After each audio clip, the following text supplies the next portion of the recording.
Shabbat Shalom. Look who's with me. I brought Bromology with me. And you know that scene in Platoon, even if you've never seen the movie, you've seen the scene where William Dafoe is running through the jungle and he's got his arms up like this and he's just being pelted from behind, just getting shot like boo, boo, boo. And he's running and they play that really sad adagio music as the soldiers are in the helicopter watching him get shot.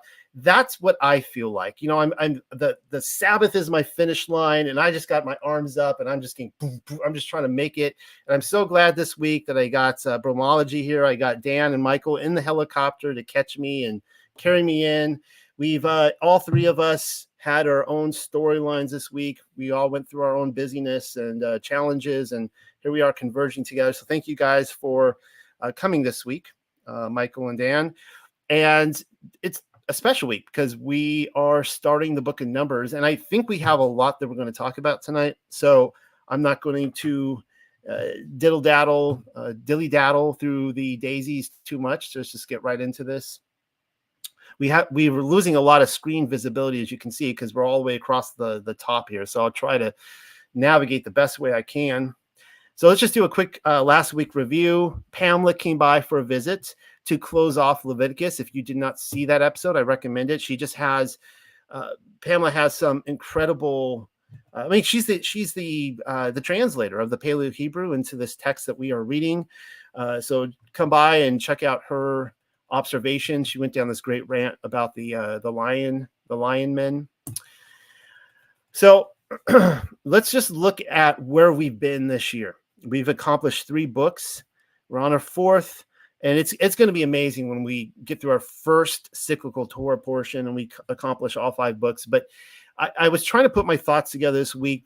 What are the themes of these 3 books? Now, everybody listening, you know, you're probably screaming at your TV or your computer, like, no, you left out this one important theme. You know, I'm sure there's all sorts of amazing things in these 3 books.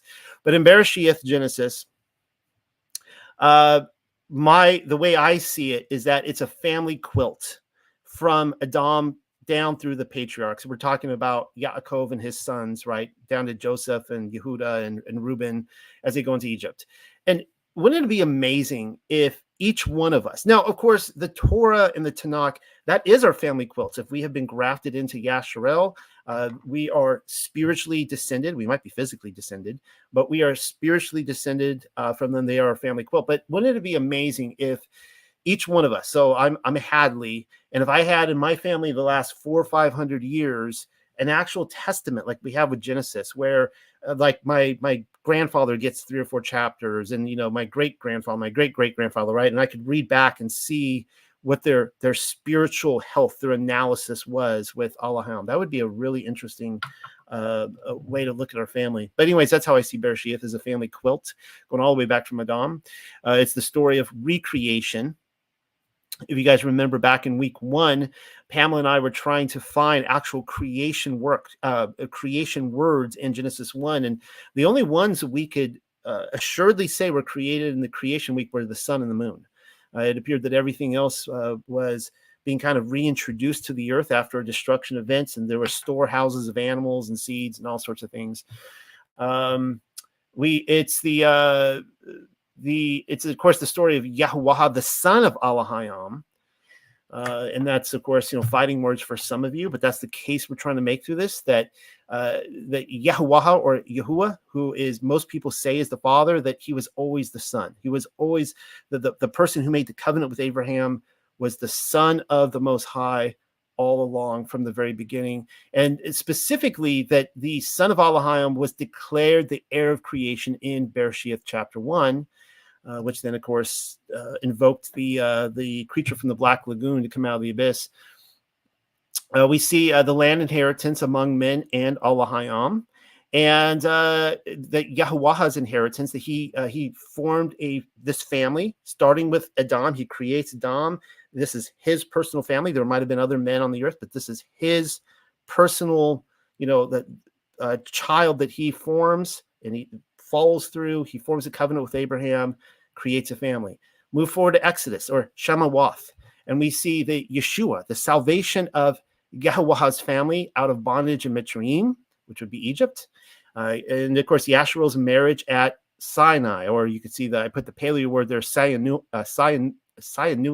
I always want to say Sinai, whatever. I need more coffee.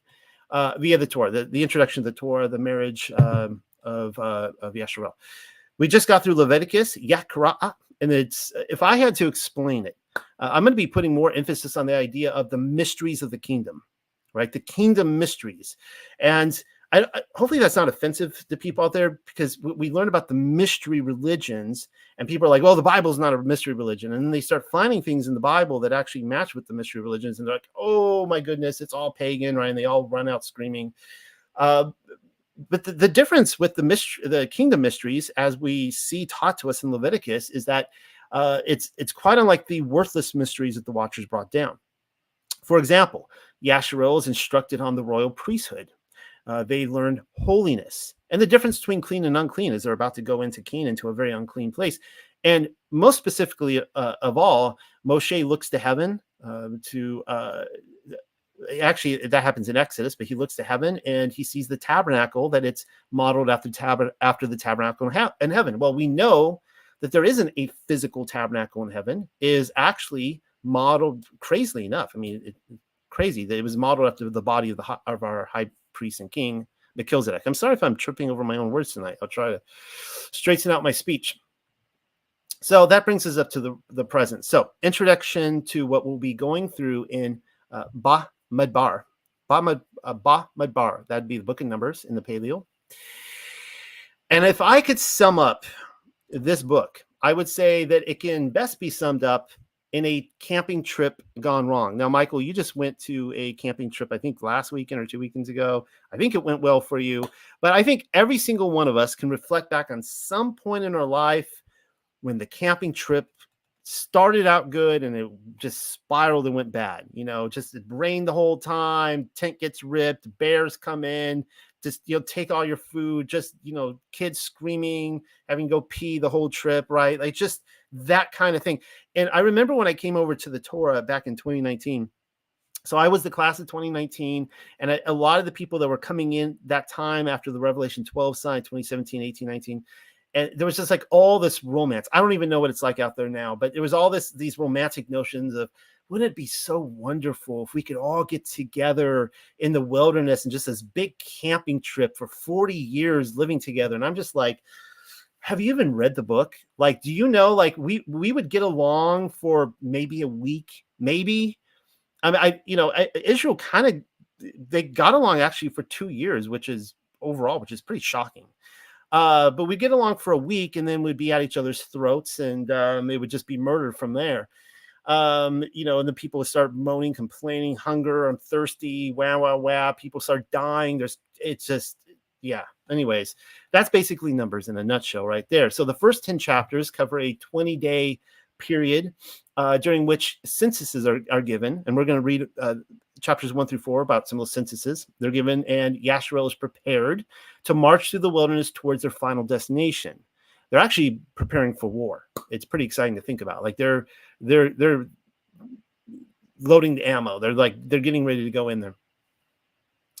And so Yasharel is ready to enter the land they've only had a 2-year detour at Sinai, and for the purposes of meeting Yahuwah in person, which is really exciting to think about. They went out there and actually saw Yahuwah. They got the instructions for the building of the tabernacle and learning the kingdom mysteries in the Torah, hence Leviticus, when they murmur, rebel, and then refuse to enter due to their unbelief. And that's when it goes wrong. We'll get there in like Numbers 12 or 15 or in the whereabouts, where it all goes downhill really quickly. So here's what I'm going to do. I'm going to read. Michael and Dan have been patiently waiting on the other ends, quiet. And I'm hoping they can jump in and interject any time. But what I'm going to do is I'm going to read chapter 1. We're reading through 4 chapters tonight. I'll read chapter 1. You guys know the drill. I'm going to hand it over to Michael, give the first commentary on chapter 1. And then Dan can jump in and give commentary, and then I'll follow. So here we go. Hot off the press, Pamela's translation of the Paleo of Numbers, Bamidbar. Hopefully I'll get this down after 12 weeks.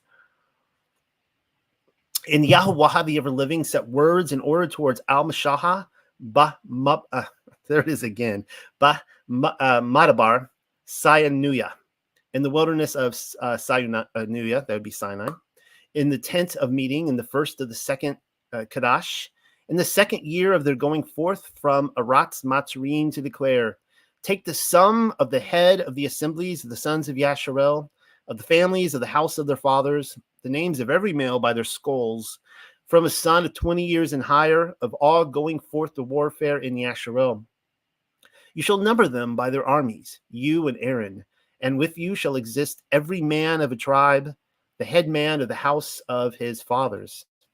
And these are the names of the men who shall stand and minister with you. Of Reuben would be Alayatsawar. Let me see what's over here in, that'd be Elazar in the King James, son of Shideor or Shadayah, I'm sorry, Pamela, you're killing me here. I'm going to butcher these names. I'm going to try the best I can.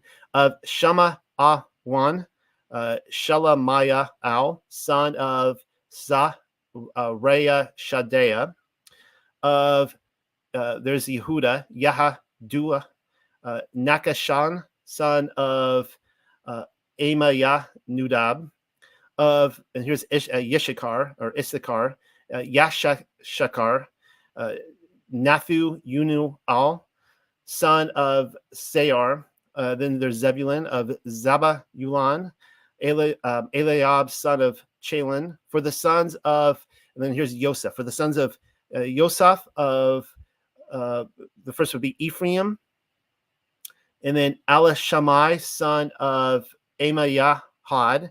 And of Manasseh would be Gamaliel, son of Fadahasar. This is like a video game. It's like every level gets harder. I kid you not. I thought I got through all the begots in Genesis and they were hard, but this is crazy. Then we see of Benjamin, Banu Yaman, Abayadan, son of Gada Enuya, of Dan. I love how he doesn't change in any language whatsoever. It's just Dan. Good old Dan. Akayai, son of Amayah Shadaya of Asher, is my wife knows if I ever have another son, we're having an Asher. A quick commentary on Asher is because it's just like, I mean, if you shorten it, it's Ash, right? And then if people make fun of you, it's it's Bad Ash, right? So I mean, it's an awesome name. I mean, who wants to mess with an Asher, right? Of Asher is Faga Eyal, I totally butchered that, I'm sorry, son of Acharon. Of Naphtali is Akayaraya, son of Aonan. These were the called out ones of the congregation, noble, lifted up chiefs of the tribes of their fathers. These are the heads of thousands of Yasharel. And Mashahah and Aaron took these men, which are distinguished by their names, and he, Mashahah, called all the congregation together on the first of the second Kadash, and he brought them forth after their families of the house of their fathers by the number of their names, from a son 20 years and higher, by their skulls, like that which Yahweh the ever-living had established with Mashahah, and he numbered them in the wilderness of Sinai. And the sons of Reuben, Yasharel's Bakar, or his firstborn, of their generations of their families of the house of their fathers, according to the number of the names by their skulls, every male from a son aged 20 years and higher, those able to go forth to warfare. Those numbered of them of the tribe of Reuben were 640,500. Of the sons of Simon, or Shama, after their generations of their families, of the house of their fathers, those numbered of them according to the number of the names by their skulls, every male from sons aged 20 years and higher, all who were able to go forth to warfare. Those numbered of them were 59,300. Of the sons of Gad, after their generations of their families, of the house of their fathers, according to the number of the names, from sons aged 20 years and higher, all able to go forth to warfare. Those numbered of them of the tribe of Gad were 540,650. Of the sons of Yehuda, after their generations of their families of the house of their fathers, according to the number of the names, from sons aged 20 years and higher, all who were able to go forth to warfare, those numbered of them of the tribe of Yehuda were 470,600. Of the sons of Yeshachar, after their generations of their families of the house of their fathers, according to the number of the names, from sons aged 20 years and higher, all able to go forth to warfare. Those numbered of them of the tribes of Yeshachar were 450,400. Of the tribes of Zebulun, after their generations of their families of the house of their fathers, according to the number of the names, from sons aged 20 years and higher, all who were able to go forth to warfare. Those numbered of them of the tribe of Zebulun were 750,400. Of the sons of Joseph, of the sons of Ephraim, after their generations of their families, of the house of their fathers, according to the number of the names, from sons aged 20 years and higher, all able to go forth to warfare. Those numbered of them of the tribe of Ephraim were 40,500. Of the sons of Manasseh, after their generations of their families, of the house of their fathers, according to the number of the names, from sons aged 20 years and higher, all able to go forth to warfare. Those numbered of them of the tribe of Manasseh were 230,200. Of the sons of Benjamin, after their generations, by the house of their fathers, according to the number of the names, from sons aged 20 and higher, all able to go forth to warfare. Those numbered of them of the tribe of Benjamin were 530,400. Of the sons of Dan, after their generations of their families, of the house of their fathers, according to the number of the names, from sons aged 20 years and higher, all able to go forth to warfare. Those numbered of them of the tribe of Dan were 260,700. Of the sons of Asher, after their generations of their families, of the house of their fathers, according to the number of the names, from sons aged 20 and higher, all able to go forth to warfare. Those numbered of them of the tribe of Asher were 140,500. Of the sons of Naphtali, or Naphthuliah, after their generations of their families and of the house of their fathers, according to the number of the names, from sons aged 20 and higher, all able to go forth to warfare. Those numbered of them of the tribe of Naphtali were 350,400. These are those numbered by them, which numbered by Mashahah and Aaron and the lifted up nobles of Yasharel, 12 men, each man existing for the house of his fathers. And they existed, all those numbered by the sons of Yasharel, of the house of their fathers, from sons aged 20 years and higher, all able to go forth to warfare in Yasharel. And all those numbered existed 600,000 and 3,550. But the Levites, or the Wahyam of the tribe of their fathers, were not numbered among them. And Yahuwah, the ever-living, set forth words in order toward Al-Mashahah to declare, certainly the tribe of the Levites, Wahyah, you shall not number, and neither lift up their heads among the sons of Yasharel. And you shall number the Levites over the Mashkan dwelling place of the revealed precepts, and over all his implements, and over all which belongs to him. And in the pulling up of the Mashkan dwelling place, the Wahyam, the Levites, will cause it to go down, and in pitching the tent, the Levites will erect him. And the stranger that draws near shall be executed. And the sons of Yasharel shall pitch their tents, every man over his own camp, and each man by his banner for their armies. And the Levites shall pitch their tent in a circuit round about for the Mashkan dwelling place of the revealed precepts. And there shall not exist anger upon the congregation of the sons of Yasharel. And the Levites shall guard the observance of the Mashkan dwelling place of the revealed precepts. And the sons of Yasharel fashion like all that which Yahuwah, the ever-living, established with Mashahah.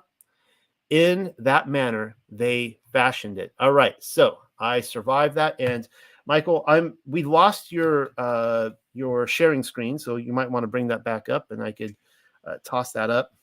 Sure. Yeah, let me see. It's up now. Let me know if you can see it now. I cannot see it. Hold on. Let me see. Let's see. Okay, there it is. Okay, perfect. Okay, so yeah, Michael 1380 on the Discord channel. Been a partner with Noel and on the Discord channel since the beginning.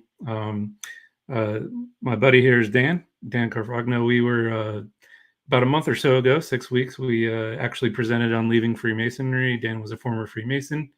And me and him do a podcast called Bromology. And we just love you to check it out.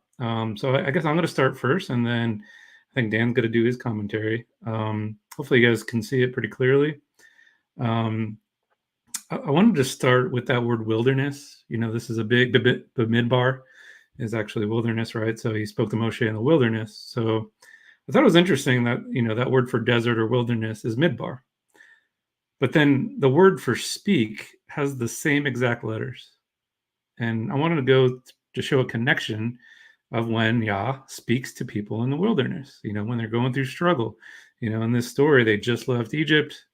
They were redeemed. Now they got to go through these wilderness trials. So sometimes in the wilderness season of our lives, we hear God speaking to our hearts, just as several Bible characters did. For instance, God led Gomer, the adulterous wife of Hosea, into the wilderness to speak tenderly to her. So Hosea 2:14-15 say, therefore, behold, I will allure her and bring her into the wilderness and speak tenderly to her. And there I will give her vineyards and make the valley of Endor a door of hope. It was in the wilderness that an angel found Hagar and gave her a word from the Lord. So the angel of the Lord found her by a spring of water in the wilderness, the spring on the way to Shur. The angel of the Lord said to her, so the angel is speaking, an agent of the Father, said to her, return to your mistress and submit to her. Even in the New Testament, Luke, the word of the Lord also came to John the Baptist in the silence of the wilderness. So I just wanted to, there was many more. I didn't want to take forever on this part, but just that, we all go through spiritual wildernesses. We all go through isolation when we're trying to reach out for Yah and we want him to speak to us. And these are just some examples of he does. I know my own personal testimony, when I was at my lowest, I heard from him. He had to rebuild me, and it's just been amazing. So for those who are in the wilderness now and looking for answers, just keep praying. He'll speak to you. Okay, so this is taking a census too. So we know this is a big part of it. They're gathering the sons of Israel and taking a census. Noel did a great job of all those names. Felt bad for him, but I just want to talk about that and the Hebrew people, that they were counted. So census counted on 10 occasions. So when they went down to Egypt, when they departed Egypt, once in the beginning of the book of Numbers right here, once in connections with the spies, once in the days of Yehoshua when the land was divided, twice in the days of Shaul, once in the days of David, once in the days of Ezra, and once in the future to come. So it's no coincidence that he counts his people. Noel kind of mentioned it too. It's war. Some think the 144,000 were counted because of that, and I'm sure he's going to go into that as well. Okay, so continuing with the census, I thought this cross-reference was pretty cool. In Exodus 38, it says the amount of silver that was given was about 7,545 pounds. It came from the tax of 1/5 of an ounce of silver collected from each of those registered in the census. This included all the men who were 20 years or older. So it's a pretty decent amount of silver there. Maybe somebody in the chat can do today's price on that. Okay, so Dan probably knew I was going to talk about this. Me and him have talked about this on the side, but is 20 the age of accountability? There's a lot of things, 20 years and upward. Here we have it right here. The leaders of each house were 20. Joshua and Caleb were it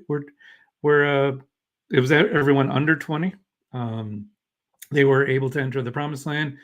There's a theory out there that Yeshua and Peter were the only ones in his group that were over 20 because they were the only ones who could enter the temple and pay the tax. I don't know. To me, that's a pretty cool thing if they were below that age and he was still mentoring them, Peter, Now, this is 2 years ago, but this was an awesome study I did in the Genesis Targum. I shared it on a bromology short too as well, so check that out. But to summarize, this is basically like Rebecca being chosen from Isaac's servant. So the servant sends her out.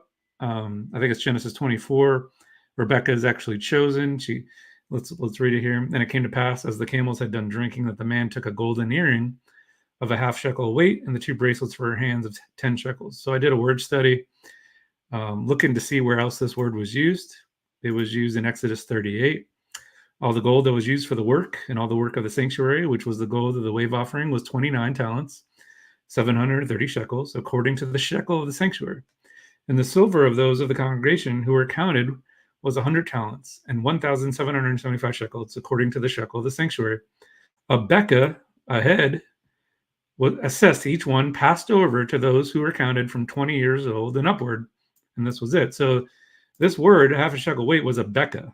It was a beka, same word, and it just happens to be the shortened name of Rebecca. And it was given to those who crossed over that were 20 and upward. And Rebecca crossed over into Abraham's family, Hebrews, 20 years and old and upward. We were talking about that during the Targum study, is how old was Rebecca? I think that, Islam says she's 3. Most people say she was like early teens, 14. I tried to make the case that she was 20. Here's just another example.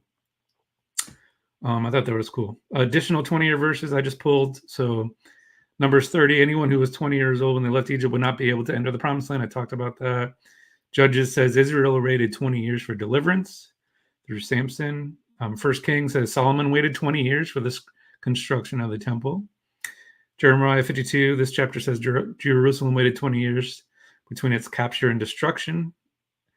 And on Jeremiah again, Jeremiah prophesied about the destruction of Israel for 20 years.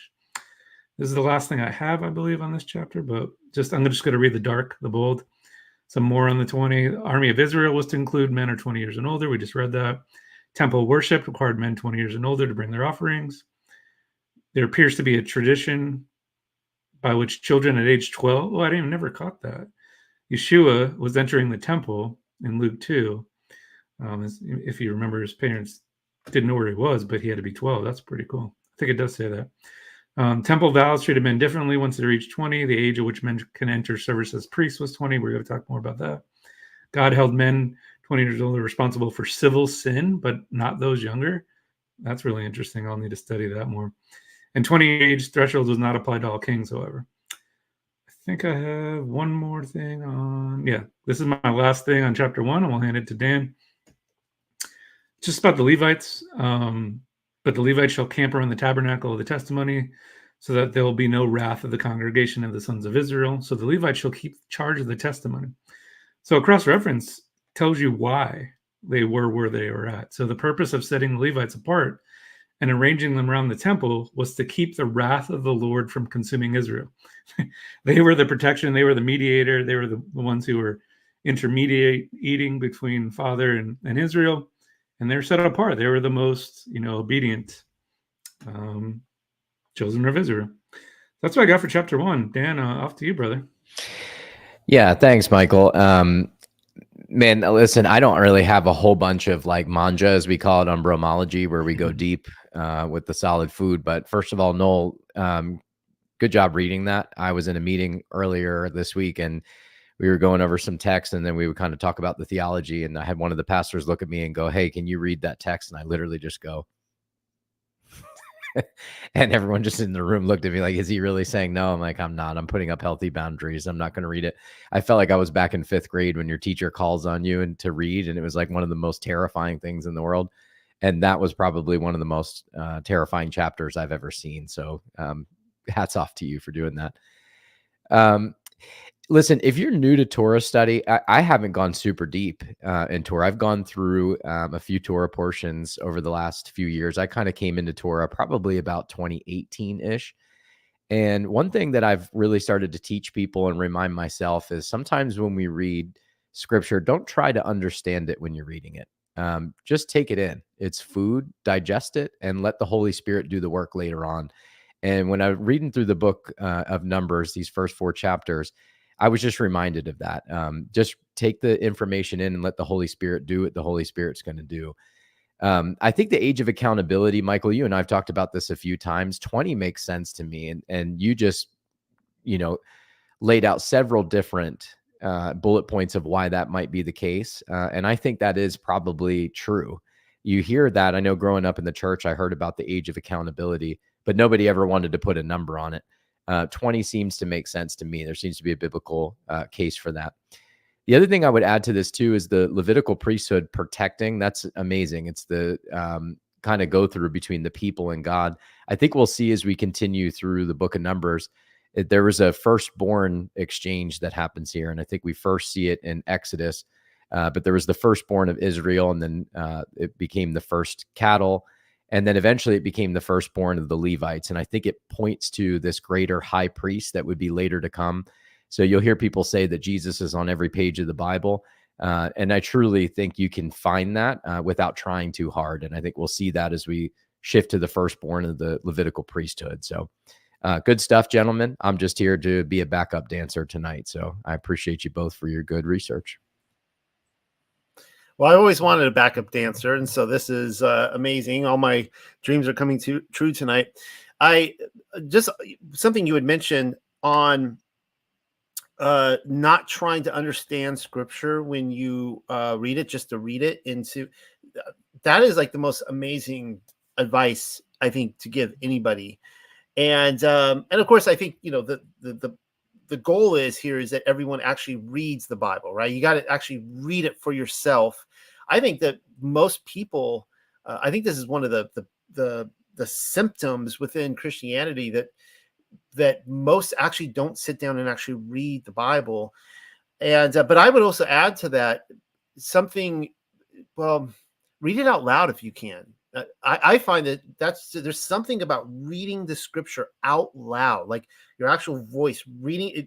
Even if you're in a room alone and your family hears you in the room, you're like, hey, he's crazy, he's reading the scripture again. It's just, there's something very powerful about that, and how it just it just saturates into your soul. Anyways, all right. The other thing I do appreciate, Michael, is that of all the studies we've done together, I always have you give the first commentary. And of course, so I know this firsthand, that like you give this great information, and it's always very closely connected to what I'm going to talk about, but it's very rarely the same thing, which I just find completely amazing. I always have this fear, especially when it was you and Rob, because when it was you and Rob, it's like I would always go last. I'm like, oh man, I'm going to be lucky if I have anything left over by the time I get to me. That's one of my fears, right? You put all this research together and it's like, yeah, it's what he said, right? He already covered it all. But anyways, so numbers. Now, a few things Michael did touch on here. Bamidbar actually means in the wilderness, sort of, because as Michael said, it actually, the very close word in Strong's Hebrew is, it can mean, in 4057, it can mean wilderness, but it can also mean mouth. I think Michael said speech or something. And as he also mentioned, the wilderness is a place of non-habitation, though it can also refer to a place or circumstance where we find ourselves, spiritually speaking. So I think it's really powerful, this idea of speaking a mouth in the wilderness. And what did Yahweh do? He took them out to the wilderness to speak to them so they could hear his mouth, and give them instruction. So here's an example of the same word that we use for wilderness, coming from Song of Shlomo, or Song of Solomon 4:3. And it says, your lips are like a scarlet ribbon and your mouth is lovely. And so you can see right there the Hebrew word coming from Song of Shlomo. It's Bamidbar. You can see right there, Bamidbar, or Bamidbarek, in your mouth. So, and Michael did go over some of these passages in the wilderness. So it is interesting that the wilderness can be a place of speaking, of instruction, but also temptation. And you probably, all my listeners are pretty familiar with my whole presentation of my paper on the wasteland of the seraphim, this idea that in the desert places, that's where unclean ruachoth, unclean spirits go. We just saw that with Azazel. That's where he goes off into the wilderness. He goes wandering around in the wilderness, and that's where you would go out for instruction if you wanted to meet the satyrs, the hairy goat demon people, or Lilith, or whatever. You would go out in the wilderness to see them. That's where in Jubilees after the flood, that's where one of the descendants of, I think it was one of the descendants of Ham, went out there and discovered it was probably I'm mispronouncing, Göbekli Tepe or whatever it's called. They went and discovered the monument to the Watchers out there in the wilderness. Well, this is what it says in Matthew. You guys are all familiar with the story. In those days came Yochanan the Baptist preaching in the wilderness of Yehuda. So there it is right there. He's preaching in the wilderness, and he's the voice in the wilderness, the mouth, right? It's like a double play on the word. Repent ye, for the kingdom of heaven is at hand.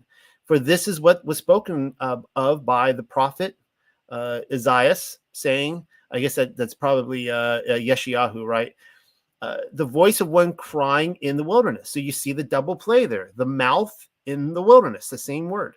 Prepare ye the way of Yahweh, make his paths straight. Matthew 3. So we see in the same chapter, just skip several verses, and Yahusha, when he was baptized, went up straightway out of the water, and lo, the heavens were opened into him, and he saw the Ruach of Allahayam descending like a dove and lighting upon him. And again, we see the mouth in the wilderness, and lo, a voice from heaven saying, "This is my beloved son in whom I am well pleased." So it's kind of interesting, right? That's where Yahuwah had declared himself to Yashro out in the wilderness as well, in Exodus and Leviticus and Numbers. Then was Yahusha led up of the Ruach into the wilderness to be tempted of the devil. So we see another use for the wilderness, where, of course, I believe that this devil is Azazel, the actual entity. And when he had fasted 40 days and 40 nights, he was afterward, I like the English on this, unhungered. So we'll be looking at the number 40. And when the tempter came to him, he said, "If thou be the son of Allahayam, command that these stones be made bread." Now, I don't want to go off on a little rabbit trail here on how I am of the opinion that the tempter did not know. I mean, I think Hasatan, he hears the voice of course, that's the Ruach HaKodesh saying, "This is my beloved son." He hears the voice from heaven, and he's like, "Wait, what? Huh?" I mean, he's probably standing around, or he gets some report from other unclean spirits out there, and they're listening, and they're seeing all the people baptized, and they're like, "Wait, what's going on with this guy here? Who's this? Why is this voice from heaven saying he's the son of Elohim?" And he goes out and he tempts him. Of course, he tells him to jump. He doesn't jump, and I am of the opinion that Hasatan did not believe that he was Mashiach. It was kind of a Trojan horse scenario. He finally finds out about it in Sheol. That's a whole different story. All right, so let's look at the 40 days. 40 days of spying out the land. That's going to come in a few weeks in Numbers. And this is, of course, where the camping trip goes wrong. So the spies go into Canaan for 40 days. They come back. They give an evil report. And Yashua listened to the 10 evil reports instead of the 2 good reports. And as a result, they get 40 years of wandering. The evil report was over giants. I need to mention that. And of course, I think by this time they had already been in the wilderness for 2 years. So you were just tacking on 38 years to that for a complete of 40. Well, then we see a reversal here for 40 days. The giant Goliath in 1 Samuel comes up and challenges Yasharel. Nobody's going to meet this guy in battle in mortal combat. And so David listens, and as on the 40th day, I believe, and as a result, he gets the kingdom reign for 40 years. Now, this is interesting. Yahusha was tempted in the wilderness for 40 days, passed the test. And something I think that gets ignored a lot that we need to look at a little bit closer is that for 40 days after his resurrection, he was meeting his disciples on the earth in a resurrected body and teaching them for 40 days. And then, of course, another piece of a number that gets overlooked a lot, though in this community it does not, is the 40 years leading up to the destruction of Jerusalem in 70 AD, in which they were given time to repent. And so you see in this generation a repeat of the wilderness generation, where they were given 40 years to repent before crossing over into the promised land. And of course, they failed the test and they were destroyed. Just over and over again is, Yahuwah is telling Moshe, I just want to destroy this people, right? They're just awful, awful. All right. So this is Yasharel's purpose in the wilderness. They're wandering through the wilderness for the 2 and the 38 years, or 40 total. According to Deuteronomy chapter 8, it says, he led you through a vast and terrifying wilderness. Like I've been to the wilderness back there in Jordan in the area. I wouldn't say it's terrifying. So it'll be interesting to see what's so terrifying about it. Of course, there is the Rephaim and, Og and some incidents. But it says, with its venomous snakes and scorpions, thirsty and waterless land, he brought you water from the rock of flint. He fed you in the wilderness with manna that your fathers had not known, in order to humble you and test you. So that's the key there, right? He chastises us in order to humble us, test us, but also so that in the end he might cause you to prosper. This is, of course, a father's discipline, right? Now, I read this just this last week, and I found this whole chapter amazing. This comes from Wisdom of Solomon 11. Michael just stepped out. He's going to miss this because I know he loves wisdom literature. Wisdom prospered their works by the hand of a holy prophet. This is referring to Moshe. They journeyed through an uninhabited wilderness and pitched their tents in untrodden places. They withstood their enemies and fought off their foes. When they were thirsty, they called upon you, and water was given them out of flinty rock, which we just read about, and from hard stone a remedy for their thirst. For through the very things by which their enemies were punished, they themselves received the benefit in their need. Instead of the fountain of an ever-flowing river, stirred up and defiled with blood and rebuked for the decree to kill the infants, you gave them abundant water unexpectedly. So it's kind of like a reversal, that the plague of blood and Mitzrayim, now they see this pure water of life gushing forth in the wilderness, showing by their thirst at that time how you punished their enemies. For when they were tried, so here's, obviously you see this, whenever you see me highlight something in yellow, you know to pay attention to it.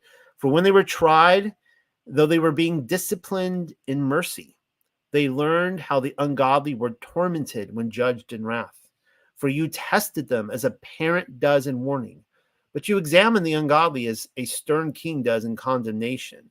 So we see the separation of the wheat and the tare, or the sheep and the goat, in the wilderness generation, where he's disciplining some as a loving parent, and to some of the rebels, he brings out the rod of iron, and he judges them, and many of them don't make it.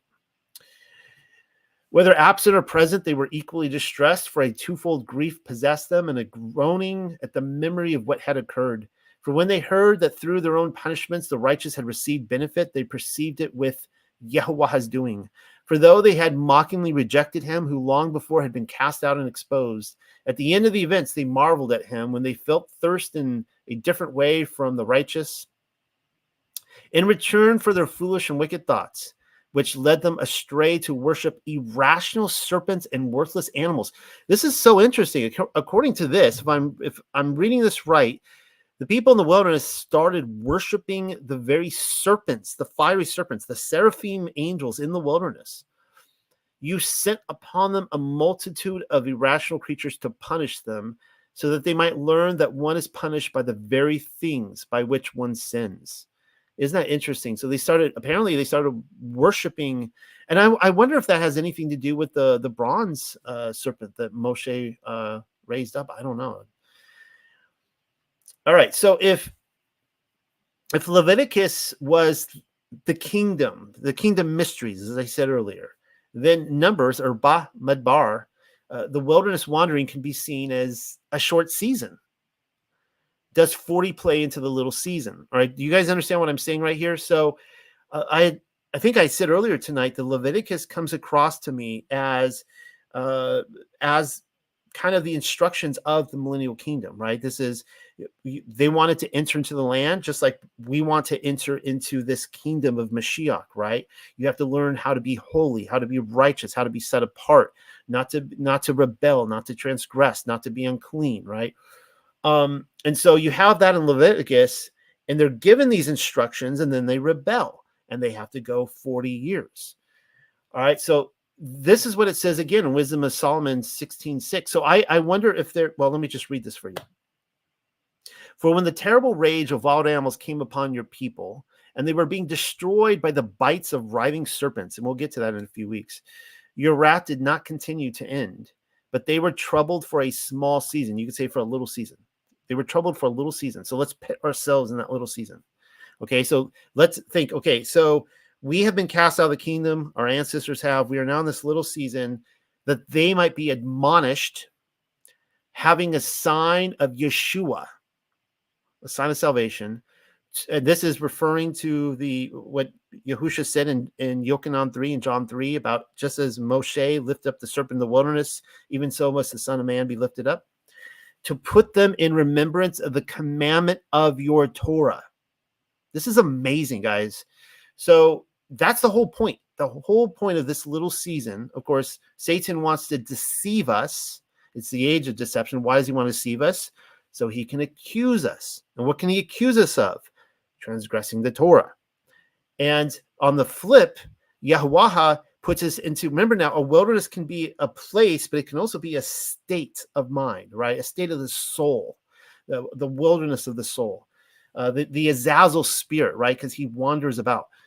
And the point of you can even call this the outer darkness if you want. The point of being here is where we're at in history is to look up, see Yahusha, and remember the Torah. And of course, we have this happening all over the world. It's really exciting to see so many people waking up and returning to his instructions in righteous living. So I'm going to ask this question. Will Yahusha's next appearance play out like what we read right here? This is chapter 5, and this is describing, I believe, and I'm going to be giving a presentation on this, the moment when the righteous arrived in the kingdom to come to the earth. And it says this: then the righteous will stand with great confidence in the presence of those who have oppressed them. I think this is the Nazarene arriving. And those who make light of their labors. What is making light of their labors? That their works, their fruit, right? The idea that they believed in the commands and they guarded the commands, and the others were like, they made light of that. They're like, why are you doing that? You're spitting on the cross. When the unrighteous see them, they will be shaken with dreadful fear, and they will be amazed at the unexpected Yeshua, salvation of the righteous. They will speak to one another in repentance, and in anguish of spirit, of ruach, they will groan. These are the persons whom we once held in derision and made by a byword of reproach, fools that we were. We thought that their lives were madness, and that their end was without honor. We have been numbered among the children of Allah, and why is their lot among the holy ones? So it was we who strayed from the way of truth. This is the final realization, the tragedy of realizing that they were on the wrong side. So it was we who strayed from the way of the truth. This is the wicked speaking. And the light of righteousness did not shine on us. They thought they were. They thought they were on the side of Yahusha the whole time. And the sun did not rise upon us. We took our fill of the paths of lawlessness and destruction. And we journeyed through trackless deserts. There it is again, the journeying through the wilderness theme. But the way of Yahweh we have not known. What has our arrogance profited us? And what good has our boasted wealth brought us? Wisdom of Shalom 5, 1-8. All right, so I'm going to skip this verse here, but it's, of course, Yahusha talking about how, well, you can see what's highlighted. He says that my Father giveth you the true bread from heaven. For the bread of Allah is he which cometh down from heaven and giveth life unto the world. I think he's personally saying there that he was there in the wilderness generation and that they were there to learn of him. And this is what the Pharisees, of course, tripped over, that the very Yahweh who was there feeding them in the wilderness, he was there standing before him. So, okay. The census. I'm going to ask the question, which house are you? Because if you noticed, I'm not a math guy, and don't make me add up all the numbers, but there were a lot of numbers there. They were all given census. Of course, I think I mentioned, or you may have noticed, the Levites were not. And that's kind of interesting. I want to pay attention to that. Now, we see here in Numbers chapter 1, what we read tonight, and Yahweh, the ever-living, set words in order toward Al-Mashahah in the wilderness of Sinai, in the tent of meeting, in the first of the second Kadash, which is kind of interesting. They had just crossed Passover. They had just celebrated the Passover feast. They got through the week of unleavened bread. And he's like, all right, it's go time. Let's go. Let's get ready for war. You figure everyone was really excited. In the second year of their going forth from Matzrim to declare, take the sum of the head of the assemblies of the sons of Yasharel, of their families, of the house of their fathers. All right. So I asked the question, well, if we're the sons of Yasharel, who are you going to be numbered with? Right? Well, when we go into I've asked this question many times. When we go to New Jerusalem, what gate are you going to go through? I love to ask Christians this. I'm like, you realize that there's because they're like, I'm not Israel. I'm not that's another people. I'm like, well, there's no gate to the Gentiles. So there's no gate for Edom or Esau. So which one are you going to enter into? All right. Well, that's the thing, right? I don't know. I mean, by default, I'm going to look for Ephraim or Manasseh. I'm going to look for Ephraim, unless if somebody says, "Hey, no, you're supposed to go to Reuben or or Dan. I'll be like, sweet. Dan, maybe you'll go to Dan. Who knows? Revelation chapter 21. All right. So here's what it says in Matthew chapter 12. How do you become numbered in any tribe? Right? That's the first question we need to ask. How do you actually become numbered in Israel? And this is what Yahushua says. While he yet talked to the people, behold, his mother and his brethren stood without, desiring to speak with him. This is kind of one of those ouch passages. Then one said unto him, behold, thy mother and thy brethren stand without, desiring to speak with thee. But he answered, and there's been a lot of commentary on this. Were they kind of rude outside? Were they there to kind of disbar him? And were they embarrassed by him and trying to stop him? What was going on with the situation? But he answered and said unto him that told him, who is my mother and who are my brethren? And he stretched forth his hand toward his talmidim and said, behold, my mother and my brethren, for whosoever shall do the will of my Father which is in heaven, the same is my brother and sister and mother. Matthew 12. So we know on a spiritual level that is how we become his children. And of course, you don't want the rod of iron being brought out on your butt and being disciplined in a way that you are cast out, right? You want to be numbered amongst them. We see the same story in Luke. For lack of time, I'll kind of just skip over that. But interestingly enough, the Levites, according to Numbers 149, they were not numbered among them. So here's this amazing passage from the teaching of Silvanus. Now, apparently, the Silvanus was a contemporary of Paul, maybe a companion of Paul. And I think that this book was found in the Nag Hammadi text. And it says this. If this doesn't excite you, then I don't know. I don't know what to say. There's nothing more I can do. But he who makes himself like Allahayam is one who does nothing unworthy of Allahayam, according to the statement of Paul, who has become like Mashiach. Some of you are like, Paul, like, I was going to, okay, whatever. I was going to make a jab, but that was going to be a bad dad joke. Let's keep reading. For who shows reverence for Allahayam while not wanting to do things which are pleasing to him? For piety is that which is from the heart, and piety from the heart characterizes every soul which is near to Allahayam. Just follow this through. The soul which is a member of Allahayam's household. So there's the theme right here, right? We want to be numbered. We want to be numbered in Yasharel, in his household, is one which is kept pure. We just learned that in Leviticus. He spelled it out for us. You're going to go into Canaan. It's a very impure place. If you don't remain pure, you're going to blaspheme my name. And the soul which has put on Mashiach is one which is pure. It is impossible for it to sin. I mean, this is purely Paul language, just like you can't sin. If you are walking as Mashiach walked, you're not sinning. You're not transgressing the Torah. If you are transgressing the Torah, then you are not putting on Mashiach. Now, where Mashiach is, their sin is idle. Let Mashiach alone enter your world, and let him bring to naught all powers which have come upon you. Let him enter the temple which is within you. So remember, the whole idea of the temple in heaven is the Melchizedek, right? The living stones, our body. That's the kingdom mysteries, that we are the temple. And may you become for him a priest and a Levite, entering in purity. Blessed are you, O soul, if you find this one in your temple. Blessed are you still more if you perform his service. But he who will defile the temple of Allahayam, that one Allahayam will destroy. This should put fear into everyone. If we're like, I'm the temple, my body's a temple. And it's like, oh, is it? Well, if you defile it, he's going to destroy it. For you lay yourself open, O man, if you cast this one out of your temple. For whenever the enemies do not see Mashiach in you, then they will come into you armed in order to crush you. So the point here of this story is live like a Levite. And I had stated this all through Leviticus, that even though there's 613 laws in the Torah, and even though they don't necessarily all apply to us, like, for example, I'm not a menstruating woman. I'm not a farmer. I don't own animals. I don't own oxen or dogs or anything like that, right? There are some things that don't immediately apply to me.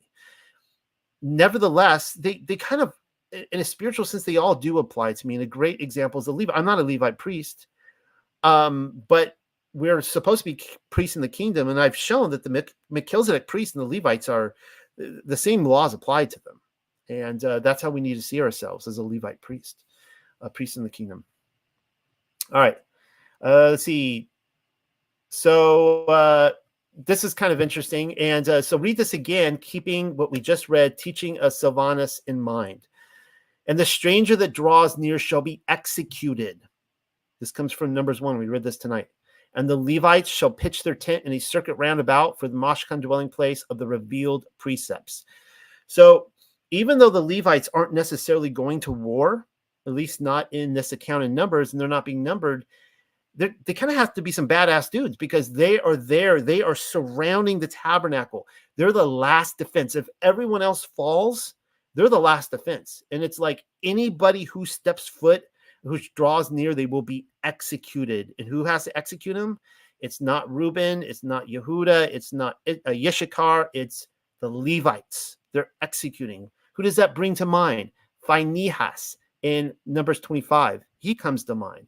What did he do? Well, again, for lack of time, I think I'll skip this. Well, we'll get there anyways in several weeks. He basically takes a big old lance. There's a man and woman having intercourse right there at the temple, butt naked. He just takes the lance and right through them and carries them around the camp. He did his duty. He did exactly what he was instructed to do. A lot of people read that and go, well, that's cruel. It's like, no, this is what Yahweh had just told him, that this is what he was supposed to do. All right. Let's see if, I have a little bit more commentary, guys. Hope you guys don't mind, on chapter 1. The census is for war. We saw that from a son of 20 years and higher, of course, Michael went through all the numbers of 20. They're going forth to warfare. They're getting ready for that. Well, so let's compare what's happening with the war scroll. This would be the war of the sons of light against the sons of darkness. This was found in the Dead Sea Scrolls. I find this text amazing. And a lot of people find it to be an embarrassment, because they're like, well, it didn't come to pass. And I'm asking the question, well, what if it did? What if this book actually came to pass, and that it actually describes Yasharel coming perhaps down from the north country and spreading out and conquering the world over I can't remember, was it 50-year time period? It's a long period that they're fighting these wars against Beliar. And it says the first attack of the sons of light will be initiated against the forces of the sons of darkness, which is the army of Belial. And Belial is the same transfer as Azazel, in my opinion. The troops are so the first army they go up against are the troops are from Edom, Moab, the sons of Ammon, the Amalekites, Philistia, and the troops of the Kittim of Asher. This apparently, again, may describe why Edom and Moab were destroyed, because this came about. Supporting them are those who have violated the covenant. Isn't that interesting? Those who have violated the covenants are the first to be destroyed. The sons of Levi, the sons of Yehud, and the sons of Benjamin, and those exiled in the wilderness will fight against them. So there's the wilderness theme again. And this could be speaking about the blessed land, the hidden wilderness. It could very well be. Against all their troops, when the exiles of the sons of light return from the wilderness of the peoples. Again, that might be a hidden wilderness passage. The camp in the wilderness of Yerushalayim. And that's, of course, from the war of the sons of light against the sons of darkness. Here's another passage. Oh, I did this one just for you, Dan. During the remaining 33 years of the war. So I thought that was kind of fun there. The men of renown, those called of the congregation, and all the heads of the congregation's family shall choose for themselves men of war for all the lands of the nations. So we're seeing a replay here of the book of Numbers. But this time it's done right? Because in Numbers, they're preparing for war, and they were supposed to go in and conquer, and they didn't. They botched it. They messed up. But in this book, the War of Sons of Light, it actually happens. They're able to go and defeat the bad guys. We see let's see another passage here. The men of the army shall be from 40 to 50 years old. So this is kind of interesting, because in Numbers it's 20, but for some reason there's an age jump now that the warriors have. It's kind of odd. I was looking at this going, why 40 to 50 years old? A 10-year span there, starting age 40. The commissioners of the camp shall be, because I think the temple priests were 30 to 50, So again, maybe someone out there has better wisdom on this than I do at the moment. The commissioners of the camps shall be from 50 to 60 years old. The officers shall also be from 40 to 50 years old. All those who strip the slain, plunder the spoil, cleanse the land, guard the arms, and he who prepares the provisions, all these shall be from 25 to 30 years old. No youth nor woman shall enter their encampments from the time they leave Jerusalem to go to battle until their return. No one crippled, blind, nor lame, nor a man who has a permanent blemish on his skin, or a man affected with ritual uncleanness of his flesh.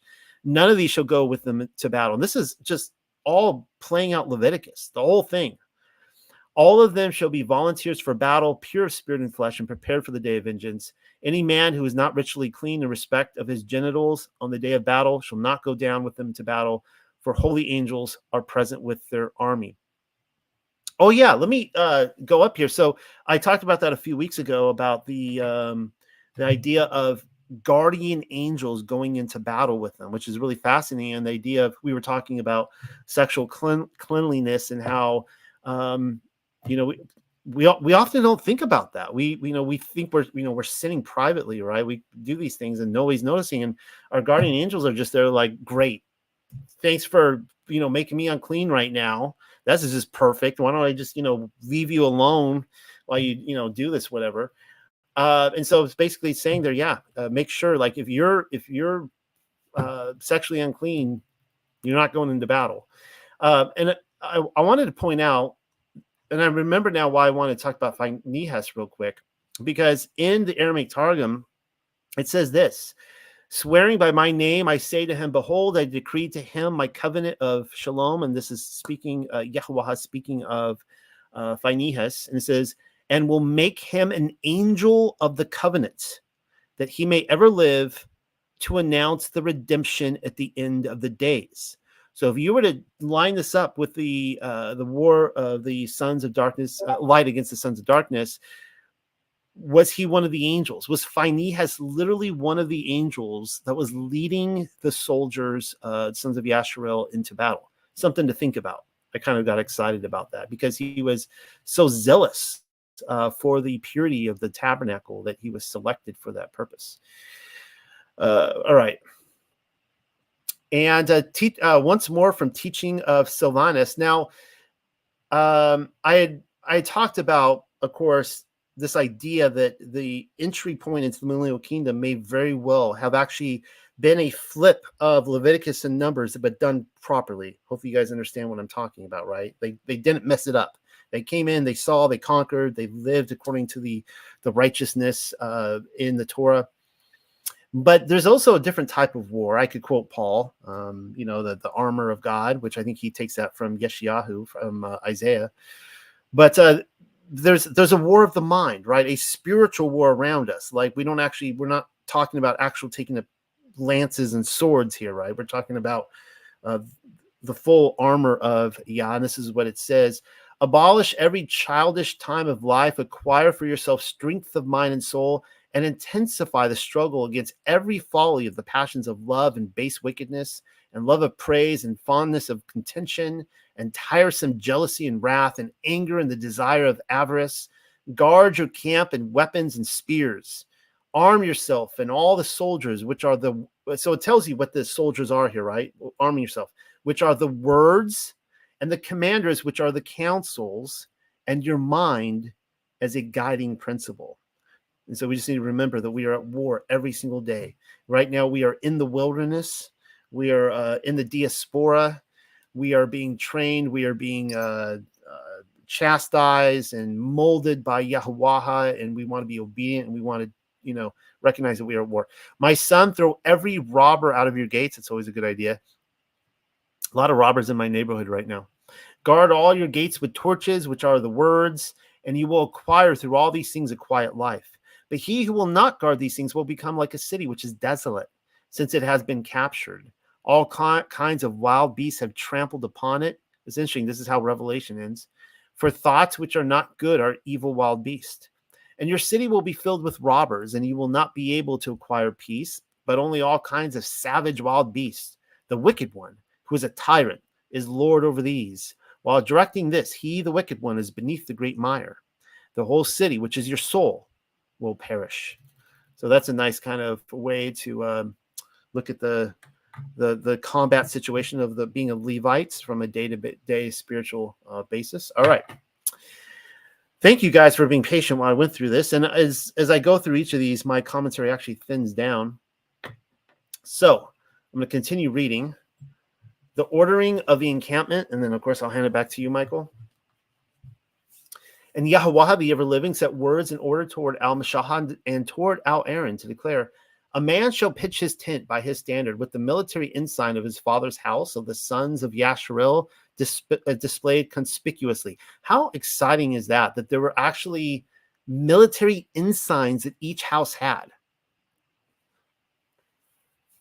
And I really want to do a study sometime on matching these up perhaps with the ensigns in Europe for the different houses. In a circuit round about shall they pitch their tents in the sites of the tent of meeting.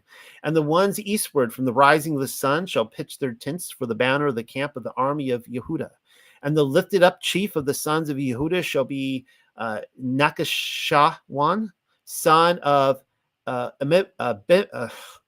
I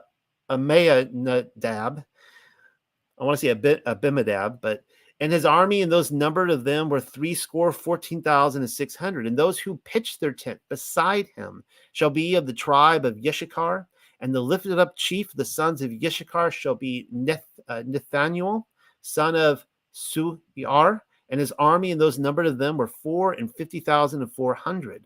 The tribe of Zebulun, and the lifted up chief of the sons of Zebulun shall be Eliab, the son of Chalon. And his army and those numbered of them were 750,400. All the numbered ones of the camp of Yehuda were 100,000 and 400,000 and 6,400 according to their armies. These shall go forth first. The standard of the camp of Reuben shall be southward according to their armies. And the lifted up chief of the tribe of Reuben shall be Eliatsawar, the son of Shadayah. And his army and those numbered of them were 640,500. And those who pitched their tent beside him shall be the tribe of, this would be Simeon, or Shama'an.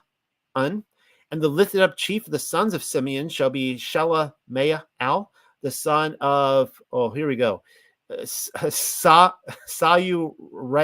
Shadaya. Actually, I think I did okay on that one. His army and those numbered of them were 950,300. And the tribe of Gad and the lifted up chief of the sons of Gad shall be Eliasaph, the son of Reuel. And his army and those numbered of them were 540,650. All the ones numbered of the camp of Reuben were 100,001 and 50,450 according to their armies. And he shall go forth second. Then shall go forth the tent of meeting from the camp of the Levites in the midst of the encampment. As they pitch their tents, in like manner shall he go forth, each man in his place alongside their standards. The standard of the camp of Ephraim, according to their armies, seaward, and the lifted up chief of the sons of Ephraim shall be Allah Shemaiah, the son of Amahud. And his army and those numbered of them were 40,500, and beside him shall be the tribe of Manasseh. And the lifted up chief of the sons of Manasseh shall be Gamaliel, son of Fadahah Sa'ur. Also the tribe of Benjamin. And the lifted up chief of the sons of Benjamin shall be Abiadan, the son of Gabanuya. And his army and those numbered of them were 530,500. All those numbered of the camp of Ephraim were 100,000 and 8,100 according to their armies. And they shall go forth as the third part. And the standard of the camp of Dan is northward according to their armies. And the lifted up chief of the sons of Dan shall be Akayah Azar, the son of Amaya Shadiah. And his army and those numbered of them were 2,000 and 3,700. And those that pitched their tents beside him shall be the tribe of Asher. And the lifted up chief of the sons of Asher shall be Phagaial, the son of Acharon. And his army and those numbered of them were 140,500. And the tribe of Naphtali, or Naphthuliah. And the lifted up chief of the sons of Naphtali shall be Ekayah, the son of Ahanon. And his army, and those numbered of them were 350,400. All that were numbered of the camp of Dan were 100,000 and 750,000 and 600. They shall go forth with their standards. These are the numbered of the sons of Yasharel, the house of their fathers. All those who were numbered of the camps according to their armies were 600,000 and 3,550. But the Levites were not numbered among the sons of Yasharel, like that which Yahuwah the ever living had established with Athmashahah. And the sons of Yasharel did fashion like all that which was established by Yahuwah unto Mashahah. In that manner they pitched their tents by their standards, and in the manner they went forth, each man according to their families, after the house of their fathers. I am taking a break. I'm handing over to you, Michael. All right. I think it gets better. Chapter 3 and 4. I don't think he has to do too many names. But okay, let me share the screen again. Here we go. Hopefully I'm good to go there, no? Okay, so I made some notes as Dan and Noah were talking. These weren't in my original notes, but I just want to talk about it. So I have this theory. Again, it's not bulletproof, probably many holes with it, that we're going to be resurrected under the age of 20. And so Noah has a theory that the 144 are women. Zach Bauer has it that they're children. Just basically based on what I've already discussed on 20, and how Joshua and Caleb were the only ones who entered into the promised land. Everyone under the age of 20, Yeshua says, come to me like a child. I don't know. Just throwing that out there. You guys. Quick question on Zach Bauer. When he says they're children, is he basing off of Herod, the children that were killed by chance? It's been 5 or so years since I listened to it. But I wouldn't doubt it if that's what it is. I know his wife. It was his wife's idea. Okay, so yeah, 20. Just throw that out there. Look into that. Okay, the next thing is Noah was talking about how the kingdom is Leviticus, right? And it shows what laws we're doing. Little promo. Dan and I did a video on what will heaven be like with bromology. We kind of hit on it. It's like he kind of shows you, as above, so below. He's showing you what we're going to be doing. A lot of the prophet sections, we're keeping his laws, Zechariah 14, Leviticus too. I see it the same as Noah. I see it like a Melchizedek order has similar laws. It's just how you're chosen to be that priest. We have to be a priest, and priests are only, Levites are only via the bloodline. So to me, it makes sense that there was a priesthood before the Levites with the Melchizedek. Noah also talked about bread from heaven, and that could have been the sun as well in the wilderness. That word bread, I haven't checked it, is probably broma. So we are bromology.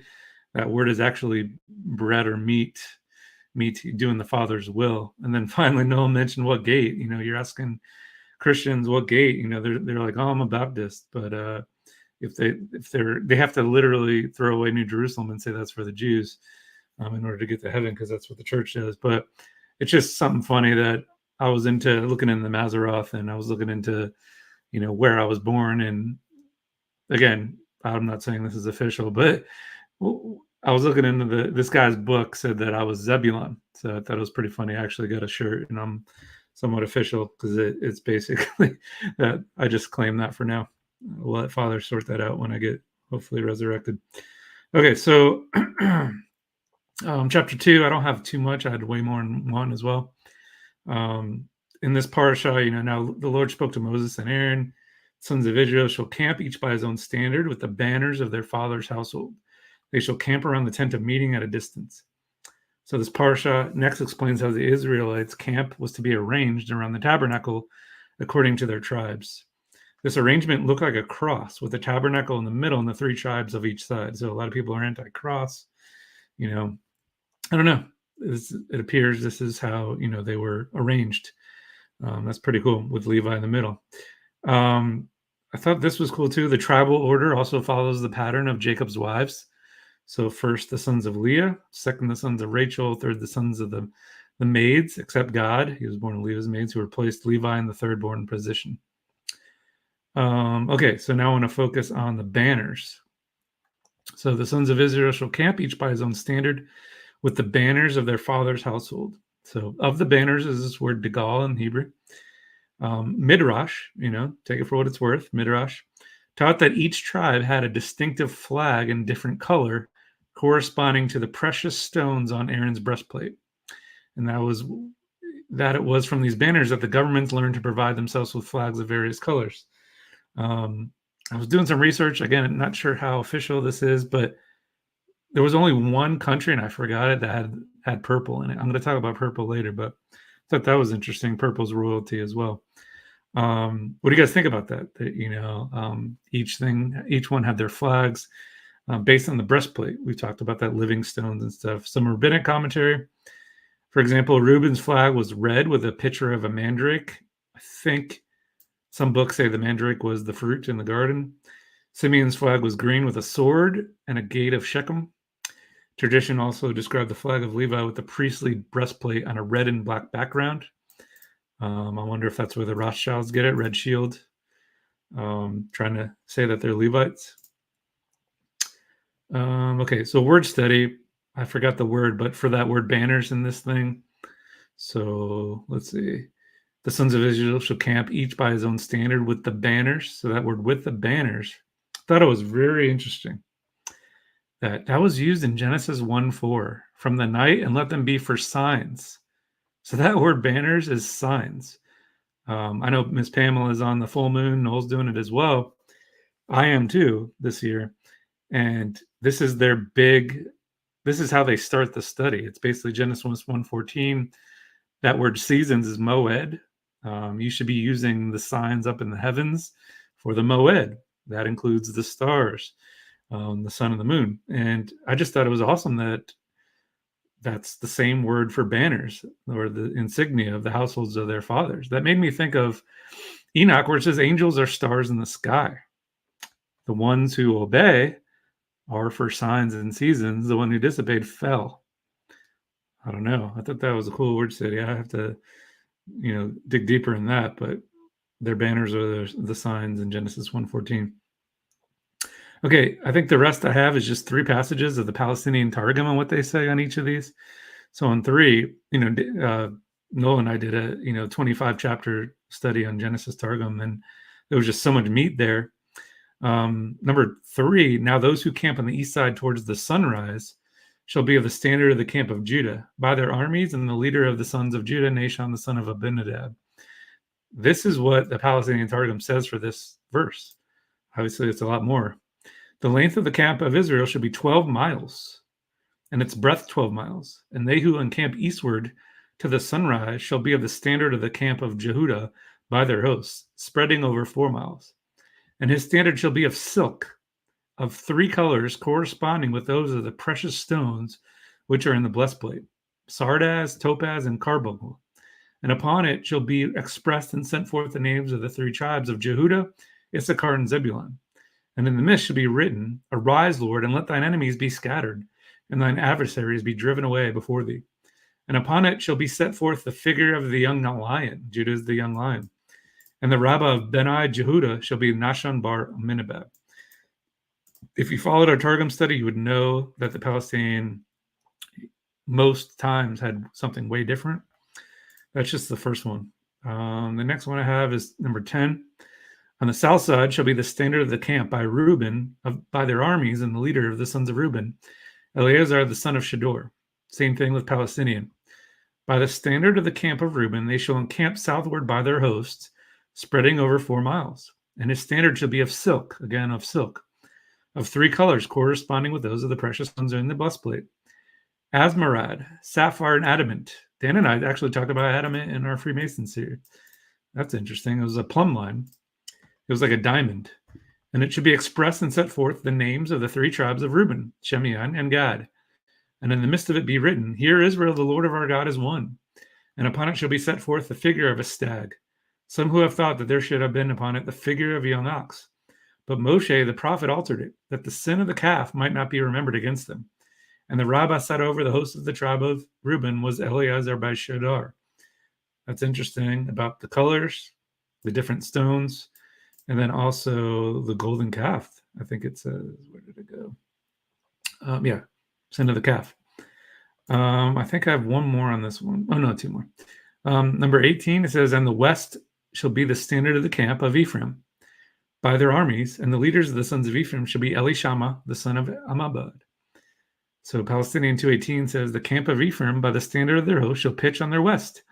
Their camp spreadeth over 4 miles, and their standard is of silk of 3 colors, corresponding with the precious stones in the breastplate, ligor, agate, and amethyst. And upon it sets forth the names of the 3 tribes, Ephraim, Manasseh, and Benjamin, having written in the midst.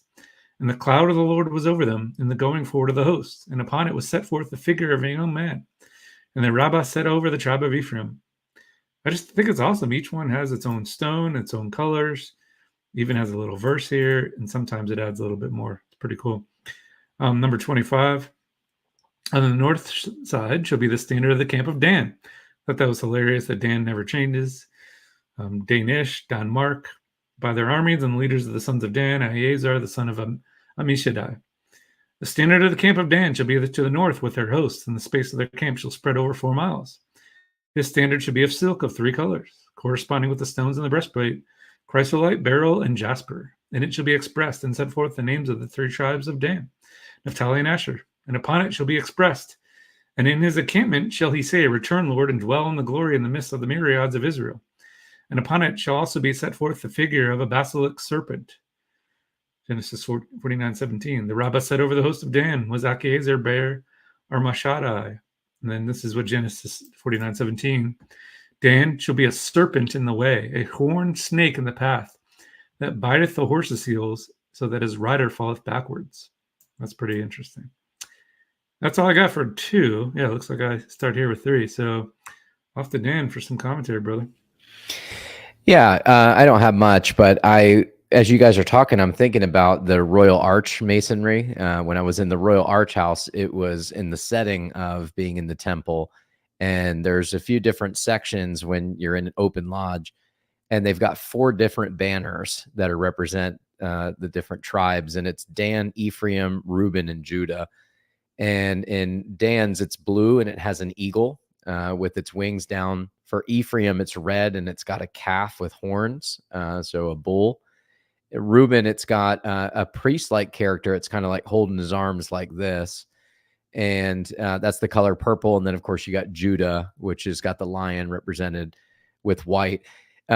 I've heard before that the Antichrist is going to come out of the tribe of Dan. I'm not really sure what that's based in. I don't know if you guys have heard that before, but love to hear your thoughts on that.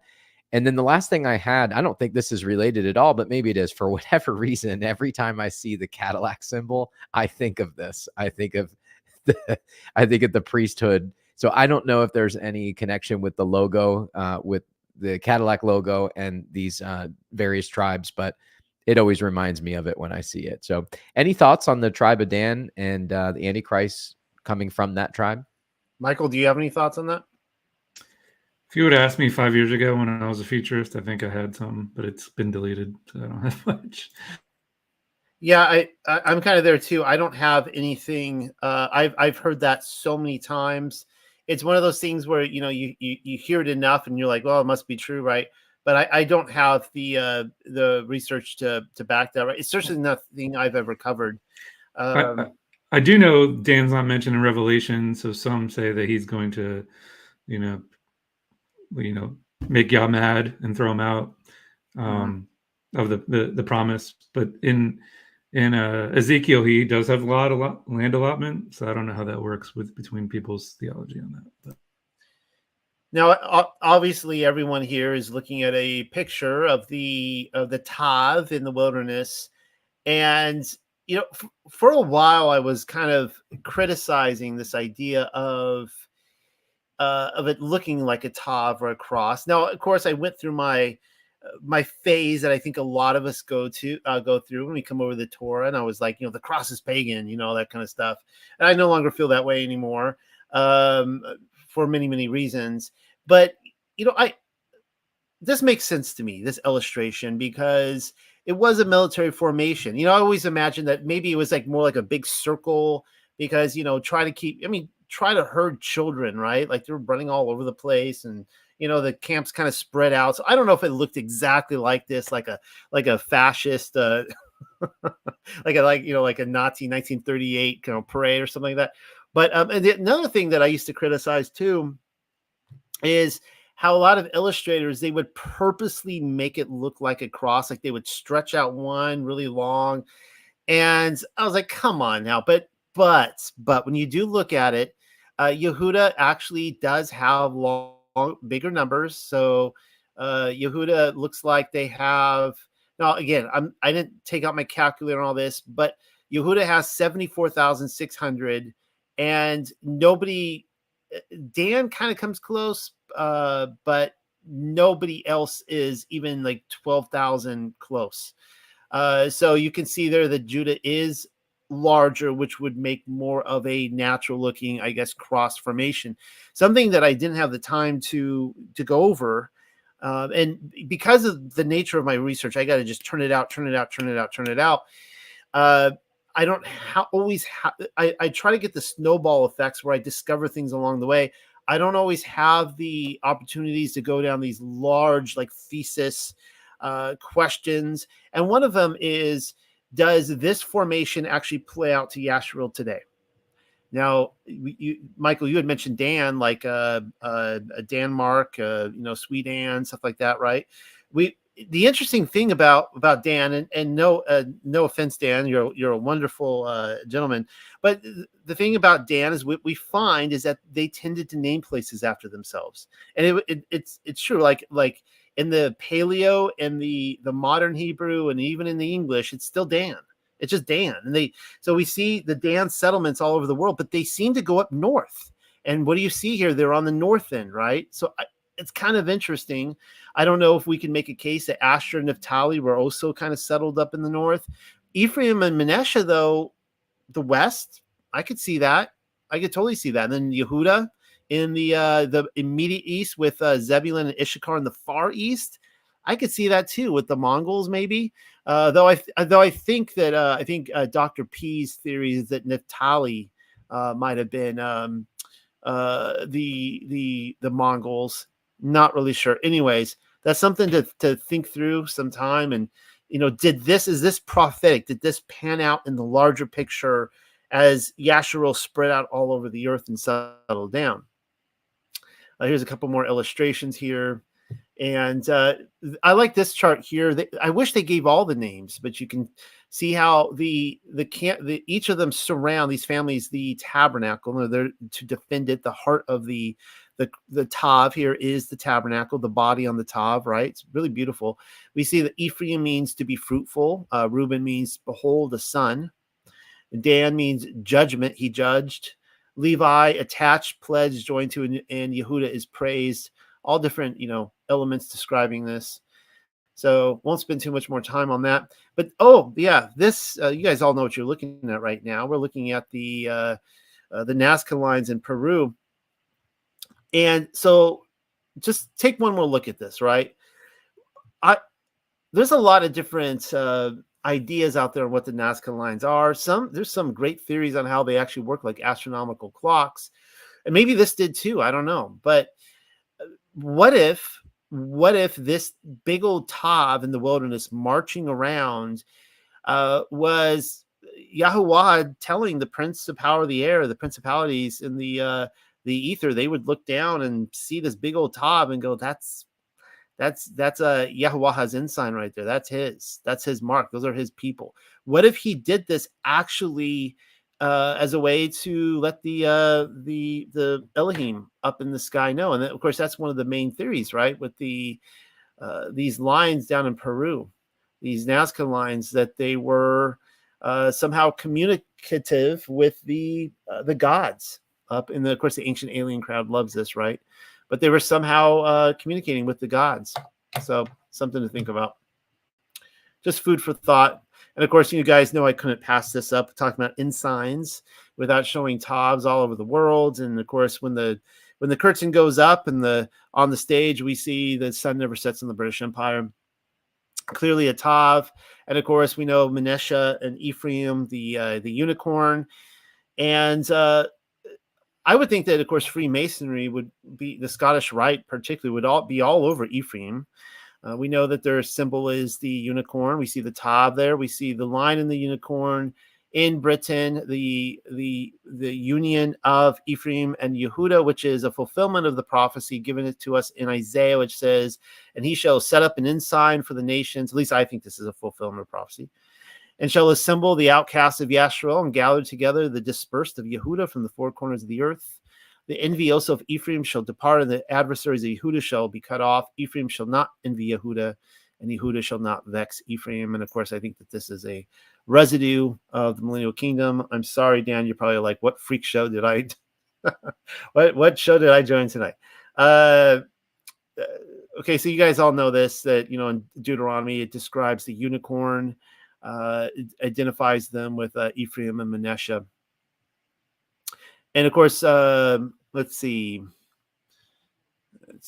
Oh yeah, and I gave this like 12 15 weeks ago or whatever. Here again, we see the Tav and the Jolly Roger. These three here you're looking at are the only apparently preserved Jolly Rogers that we have, that were actually flown. They were all black at one time, and then of course the colors faded. But it is the Tav. A lot of people say it is reminiscent of the Knights Templar. That might be true. I don't know. I wasn't there. I'm going to tell my children that this meant death to Israel.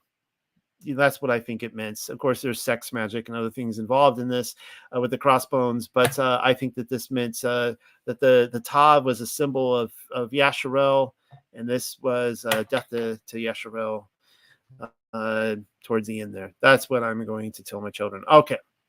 Do we have any more, anything else you guys want to throw out there before we get on to chapter 3? Dan, you got something on Ephraim and Masonry, or no?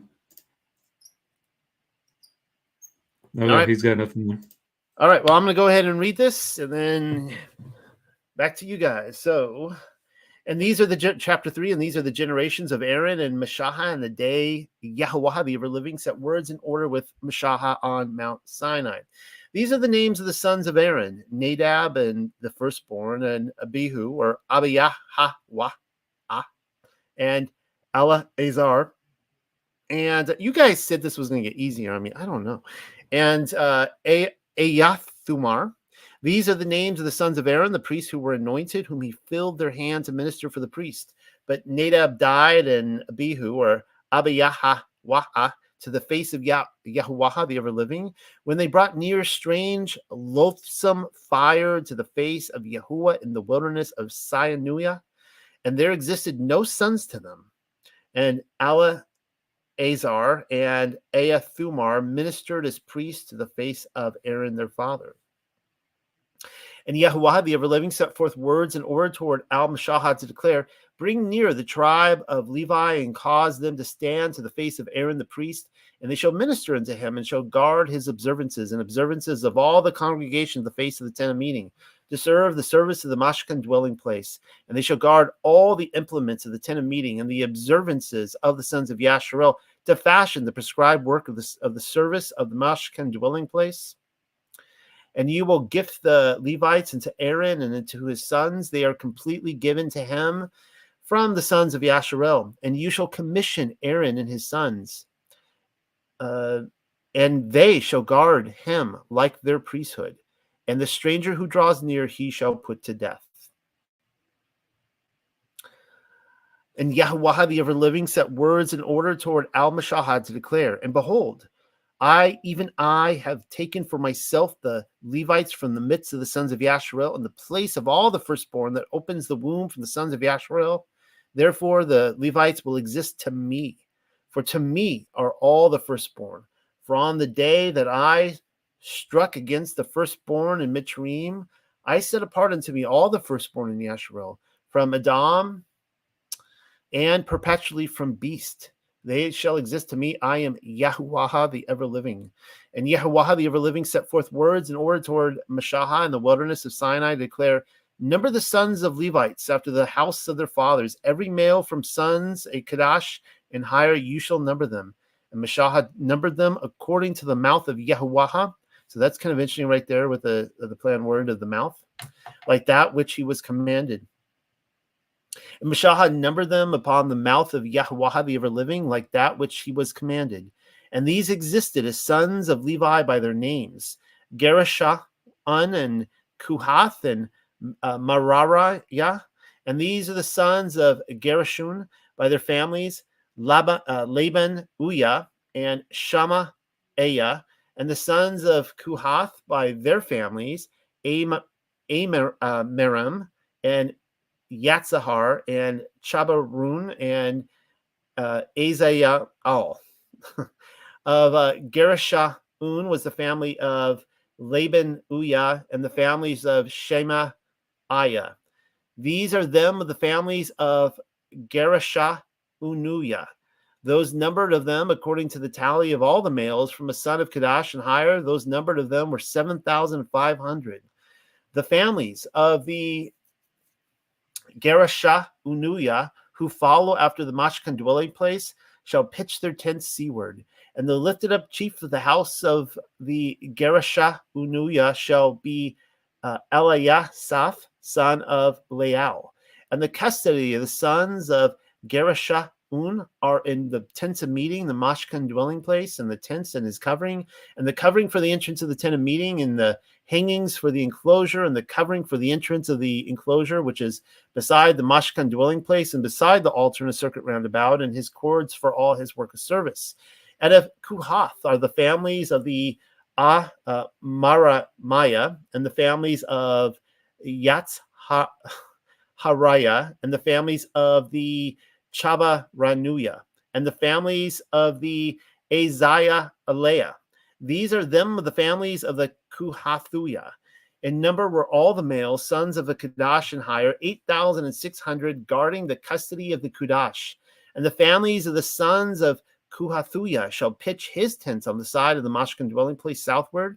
And the lifted up chief of the house, the father of the families of the Kuhathuya, shall be Alayah Safan, son of Azael, and their custody shall be the ark, and the table, and the altars, and all the implements of the Kudash in which they minister in him, and the hanging, and all his work of service. And the lifted up chief of the lifted up chieftains of the Levites shall be Eleazar, son of Aaron the priest. He is the mustering of the ones that guard the custody of the Kudash. Of Marariah was the families of the Machaleah, and the families of the Ma'ushaya. These are them, the families of Marariah, and those numbered of them according to the tally of all the males from sons of Kadash and higher were 6,200. And the lifted up chief of the father's house of the families of Marariah was Sa'uraya. That's getting late. This is getting rough. The son of Abayachayel. He shall pitch his tents on the side of the Mashkan dwelling place northward, and he shall muster the charge of the sons of Marariah, and the boards of the Mashkan dwelling place, and his bars, and his columns, and his commanders, and all his implements, and all his work of service, and the columns of the enclosure, and a circuit round about, and their commanders, and their pegs, and their cords. And those who pitch their tent to the face of the Mashkan dwelling place eastward, to the face of the tent of meeting, to the rising of the sun, shall be Mashah and Aaron and his sons. Theirs is the guarding of the custody of the Makudash for the observance of the sons of Yasharel, and the stranger that approaches shall be executed. All those numbered of the Levites, which Mashah and Aaron numbered at the mouth of Yahuwah the ever-living, according to their families, all male sons from Makadosh and higher were 22,000. And Yahuwah the ever-living declared toward Al-Mashah, number all the firstborn males of the sons of the Yasharel, and lift up the tally of their names, and you shall take for yourself the Levites for me. I am Yahuwah, in exchange of all the firstborn among the sons of Yasharel, and all the livestock of the Levites, in exchange for all the firstborn among the livestock of the sons of Yasharel, and the Levites shall exist to me. I am Yahuwah. And those numbered of the 313 and 200, which were in excess over the Levites from the firstborn of the sons of Yasharel, you shall take 5 shekels for each of their skulls. After the shekel of the Kudash, so you shall take. The shekel is 20 gerahah. And you shall give the silver unto Aaron and unto his sons as the price of redemption for those over and above them. And Mashah took the silver as the price of redemption from those over and above the Levites, from the firstborn of the sons of Yasharel, taking the silver, which was 1,365, according to the shackle of the Kudash. And Mashah gave the silver, the price of redemption, to Aaron and unto his sons, upon the mouth of Yahuwah, as Yahuwah the ever-living had commanded Mashah. Wow, I made it through that. Handing it over to you, Michael. Yeah, I jinxed you there. I didn't read ahead, I guess. Yeah, that was just as bad as the other two chapters. All right, so I don't have too much again. Let's go over it. Hopefully you guys can see that. Okay. Chapter 3 in Numbers. These are the names of the sons of Aaron, the anointed priests, whom he ordained to serve as priests. So anointed, that's Messiah, the anointed one. What I didn't realize, I know it mean anointed with oil. What I didn't realize is to rub or smear with oil or paint. So I thought that was interesting. So the anointed one, David was an anointed one in Book of Enoch. Enoch was an anointed one, but Yeshua is the anointed one. But again, I just thought that was interesting, to rub or smear with oil. Okay, number 4. But Nadab and Abihu died before the Lord when they offered strange fire before the Lord in the wilderness of Sinai, and they had no children. So Eleazar and Ithamar served as priests in the lifetime of their father Aaron. Noel already went through this a couple Torah portions ago, but just for some context. Now Nadab and Abihu, the sons of Aaron, took their respective fire pans, and after putting fire in them, placed incense on it and offered strange fire before the Lord, which he had not commanded. And the fire came out from the presence of the Lord and consumed them, and they died before the Lord. This is kind of just summarizing. I just wanted to make sure you guys understood that if you're just catching the Torah portion now. What that meant, try Leviticus 10. Okay. Then the Lord spoke to Moses, saying, bring the tribe of Levi near and set them before Aaron the priest. Okay, so bringing the tribe of near. So that word is hakrav. It's here rendered to bring near is properly a sacrificial word and signifies the presenting of a sacrifice or offering to the Lord. So bringing near, come near, placed alongside. It's wedding language too. And then in the New Testament, it's covenant language. Okay, so number 27 of Kohath was the family of the Amorites and the family of Israelites and the family of Hebronites and the family of Uzzielites. These were the families of the Kohathites. Okay, so the families of the sons of the Kohathites were to camp. The leader of the father household of the Kohathites was Elizaphan, the son of Uzziel. So I wanted to point out that Korah, that should say Korah, not Koran, was the grandson of Kohath. So he was the grandson of Kohath right here. Korah's rebellion, we'll get to it in a few weeks, but Korah's rebellion, so let me summarize that. Korah, along with Dathan, Abiram, and 250 other prominent community leaders, rebelled against Moses and Aaron. They said, you have gone too far. The whole community of Israel has been set apart by the Lord, and he is with all of us.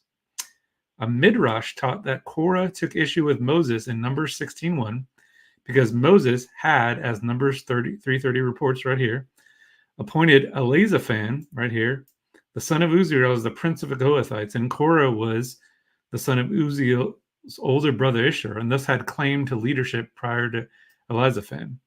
He was jealous. He thought he should have been that guy. I know some Targums or something talks about it had something to do with the tzitzit too, I think. He didn't like it. He wanted it all white or something. I don't know about that. But Korah's rebellion, we'll get that in a few weeks. But I thought it was cool that, is it possible that he rebelled because he wanted this? He wanted this head of household there. I think I have one more.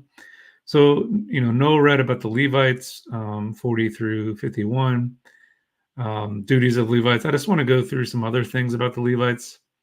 So Deuteronomy 30 through 10 reports that the Levites taught the law. Deuteronomy 17 reports that they served as judges. Deuteronomy 10 reports that they blessed Yah's name. 1 Chronicles 23 reports that 38,000 Levite men aged 30 and up, 24,000 were in charge of the work of the temple in Jerusalem. There were officers, magistrates, gatekeepers. They played instruments. King David installed Levites as singers, harps, lyres, and cymbals. David appointed Levites to minister before the ark, to invoke, to praise, to extol God. In Second Chronicles, they at their inauguration of Solomon's temple, they sang. They dressed in fine linen, holding cymbals, lyres, east of the altar, blew trumpets. They exalted God in song. 11 psalms identify them as Korhites. So I just wanted to, we think of Levites, we think of sacrifices and all that kind of stuff, but they were so much more than that. They were the set apart tribe, guys. So we were supposed to be priests and kings. Yeah, I mean, look at all this music. That's pretty cool. And before I hand it back to Dan, I did remember one thing on Ephraimites and Freemasonry. We talked about it during our second degree Freemasonry. I forgot the tribe. It was in Judges, I believe. They had this password called Shibboleth, and this tribe actually killed Ephraim. So we were trying to make the case of a bloodline, and Ephraim is what we're grafted into, possibly. That's what Noel said. And off to Dan. Thanks, man. Yeah, don't have a ton here. It made me think when I first got into ministry vocationally, I was like doing all kinds of different things. I was killing ants in the grass. I was doing all kinds of different stuff. And I'm like, how in the world is this ministry? But when I look at some of the things that the Levite priests did, they're probably thinking the same thing. Like, God, how is this ministry? I think there was even a moment where they had to like set up bread or something like that. I mean, it's just like, how is this ministry? I can't understand it. So that's really it, man. The other thing I wanted to point out too, I had somebody tell me, one of the pastors that I work with told me that the reason he sees the principle of already being saved as opposed to we're not saved yet on this side of heaven, but we're being saved to glorified bodies. And he's using the biblical principle that David was anointed as a teenager, but wasn't appointed until much later on as the king of Israel. But as you pointed out, the word anointed literally means to be the Messiah. So the case that pastor was making is that all Christians who claim the name of Jesus are Messiah and therefore are saved on this side of heaven. Not so sure I like that. Well, is it my turn now? Yeah. Okay. I believe so. All right. I'm trying to keep track. Michael, Dan, and then that's me over here. So, yeah, I want to develop the points a little bit over here. That again, yes, we are grafted into Ephraim. That seems pretty standard, but again, the idea is that we are to be priests, right? And we are to be living sacrifices. One of the ways that the Levites apply to us is, if you remember in Leviticus, the fire, they were to keep this fire comes down from heaven. The Ruach HaKodesh comes down and lights this thing, and they were to keep this fire going. They were not to light a strange fire. They had to keep the fire, which was a representation of the Ruach HaKodesh, which was lit by Elohim, going all through the centuries, which is really crazy to think about. And it's the same thing with us. We got to keep keep the fire alive in our own lives. There was something that Dan said that I really wanted to comment on that I liked, and now I'm just totally stumbling over what he said. So we see here the difference between the 20 years of age of all the other tribes getting prepared to go to war. And interestingly enough, for the Levites, who are not numbered, it says that a Kadash and higher you shall number them. Well, that's now, if we're going by Kadash meaning a moon, that's the month or higher. So what is it about the rest of Israel, Yasharel, that 20 years or higher, they're of age, but the Levites from a month or higher? That's an interesting thought on that. One of the pieces of commentary I came across was that it's because, well, as he says down here in chapter 3:12, we just read this recently, the Levites will exist to me. They shall exist to me. From the very beginning, they were always his. And the children were just, I guess, a part of the ministry. Oh, yeah, I remember what Dan said that I really liked. He said that a lot of when people are in ministry, he said, he was out there killing ants or whatever. And he's like, how is this a ministry? It's like that with the Levites as well. I mean, think about like the night crew where there's some guys who they're sweeping up the ash.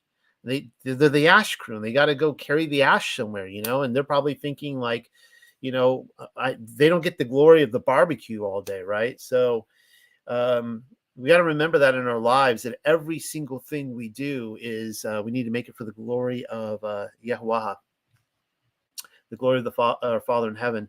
So, all right, let me just show you this here. This comes from Deuteronomy 33:10. And another way that we are to be like the Levites. And of Levi, he said, let your Thummim and your Urim be with your Holy One, whom ye tested at Mesa, and with whom you contended at the waters of Meribah, who says of his father and mother, I have not seen them, nor did he acknowledge his brothers or know his own children, for they have observed your word and kept your covenant.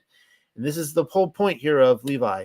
They shall teach Yaakov your judgments and Yasharel your Torah. So that is our goal. We are here to teach the rest of Yasharel. That all the people that claim that they are the Goyim, the Gentiles, and they don't want to be grafted in. And we're here to teach Yaakov the judgments of Yahuwah, as well as the Torah.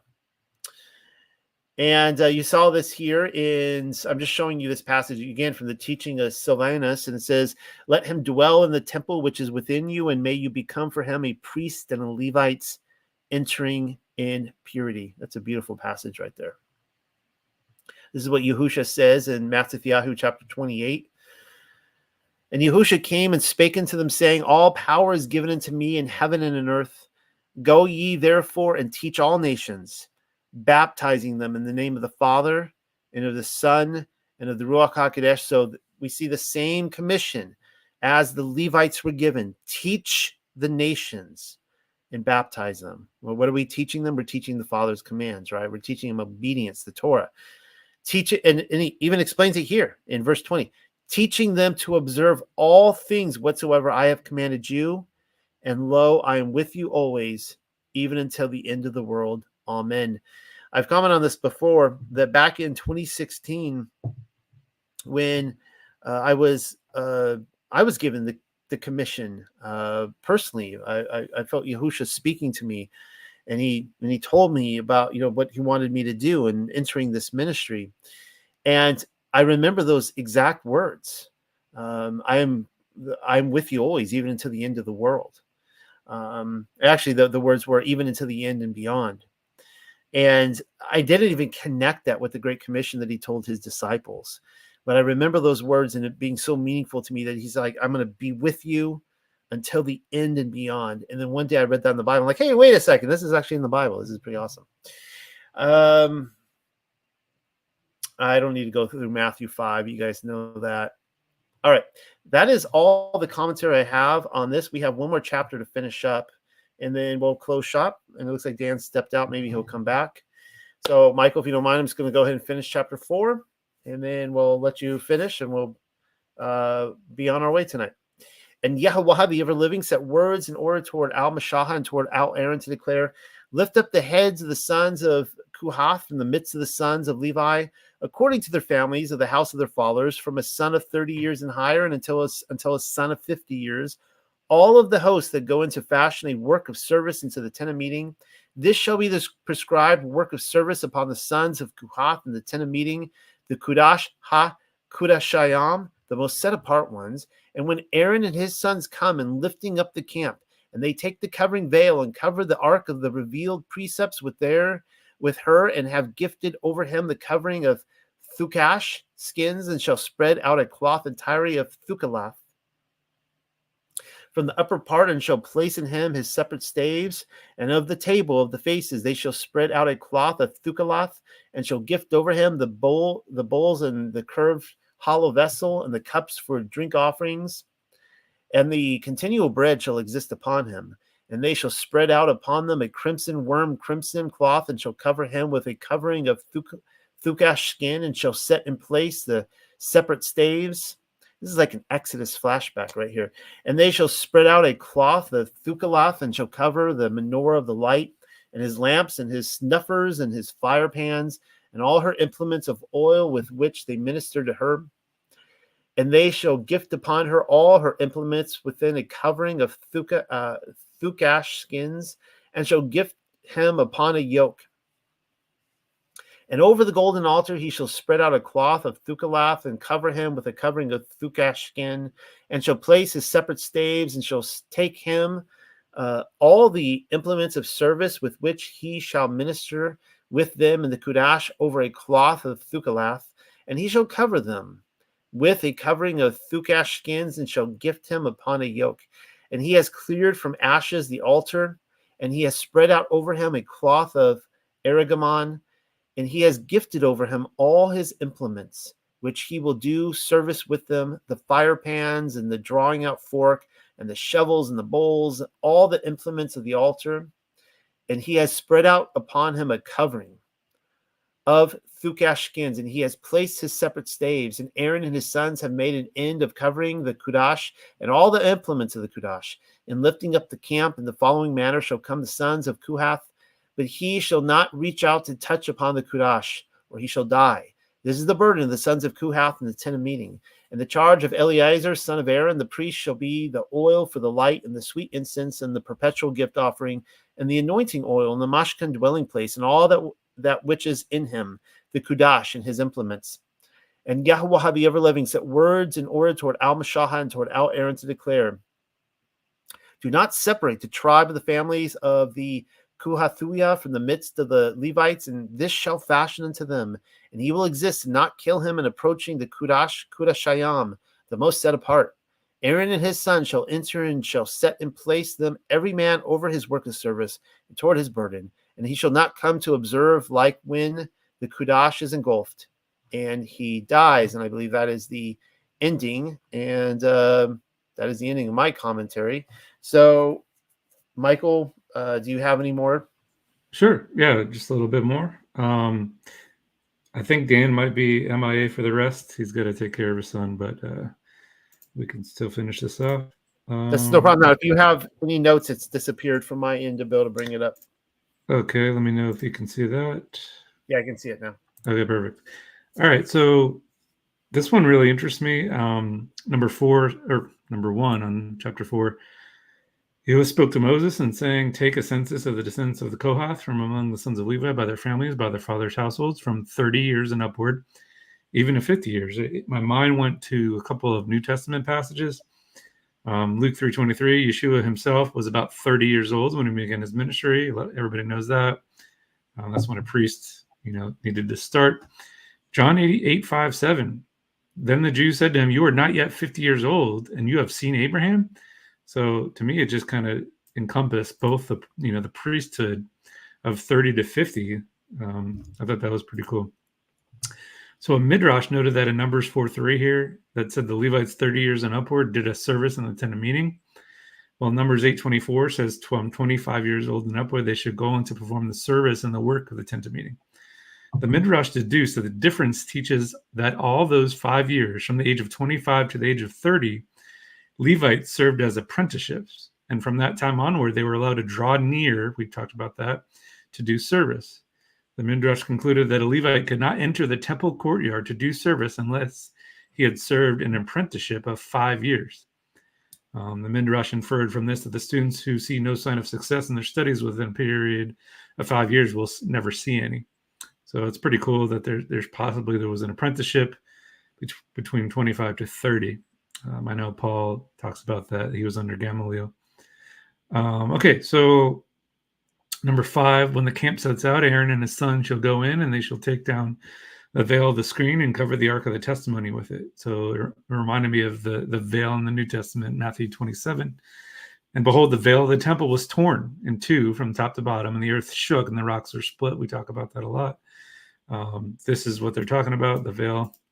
Number 7 says, over the table, the bread of the presence, they shall also spread a cloth of blue and put it on the dishes and the pans of the sacrificial bowls and the jars of the drink offering, and the continual bread shall be on it. So Hebrews 9 says, Now, even the first covenant had regulations of divine worship in the earthly sanctuary.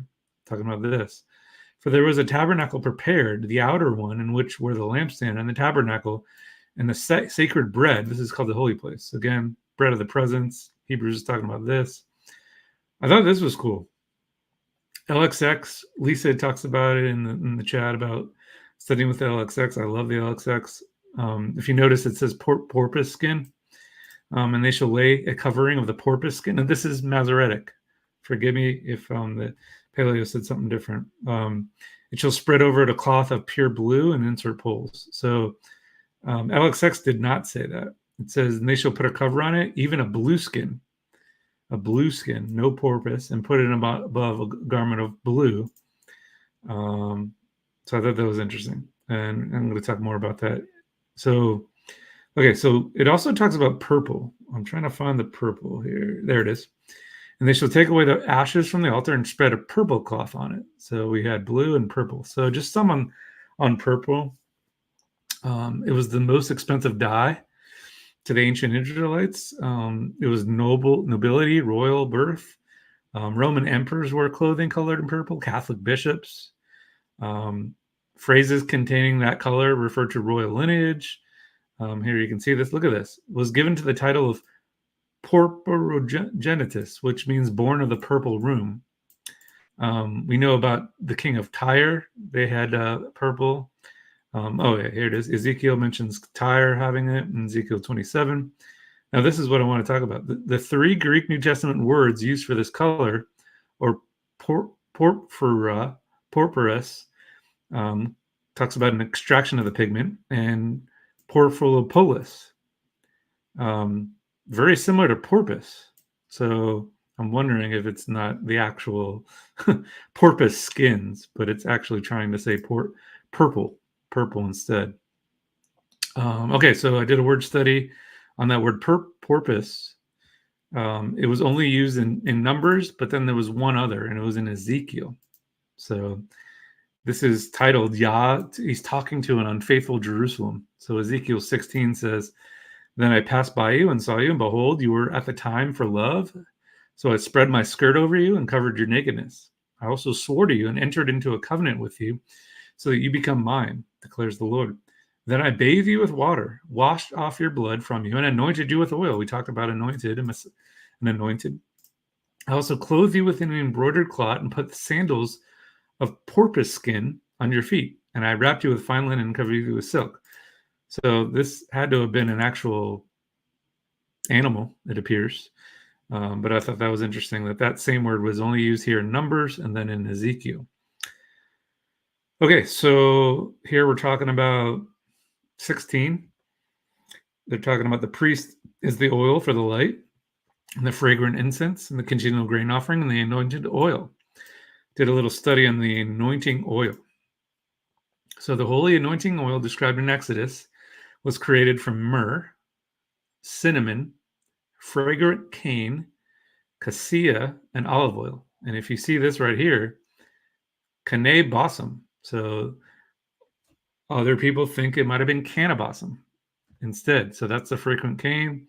We've talked about that on the Discord chat about possible cannabosum, cannabis as being this anointed oil.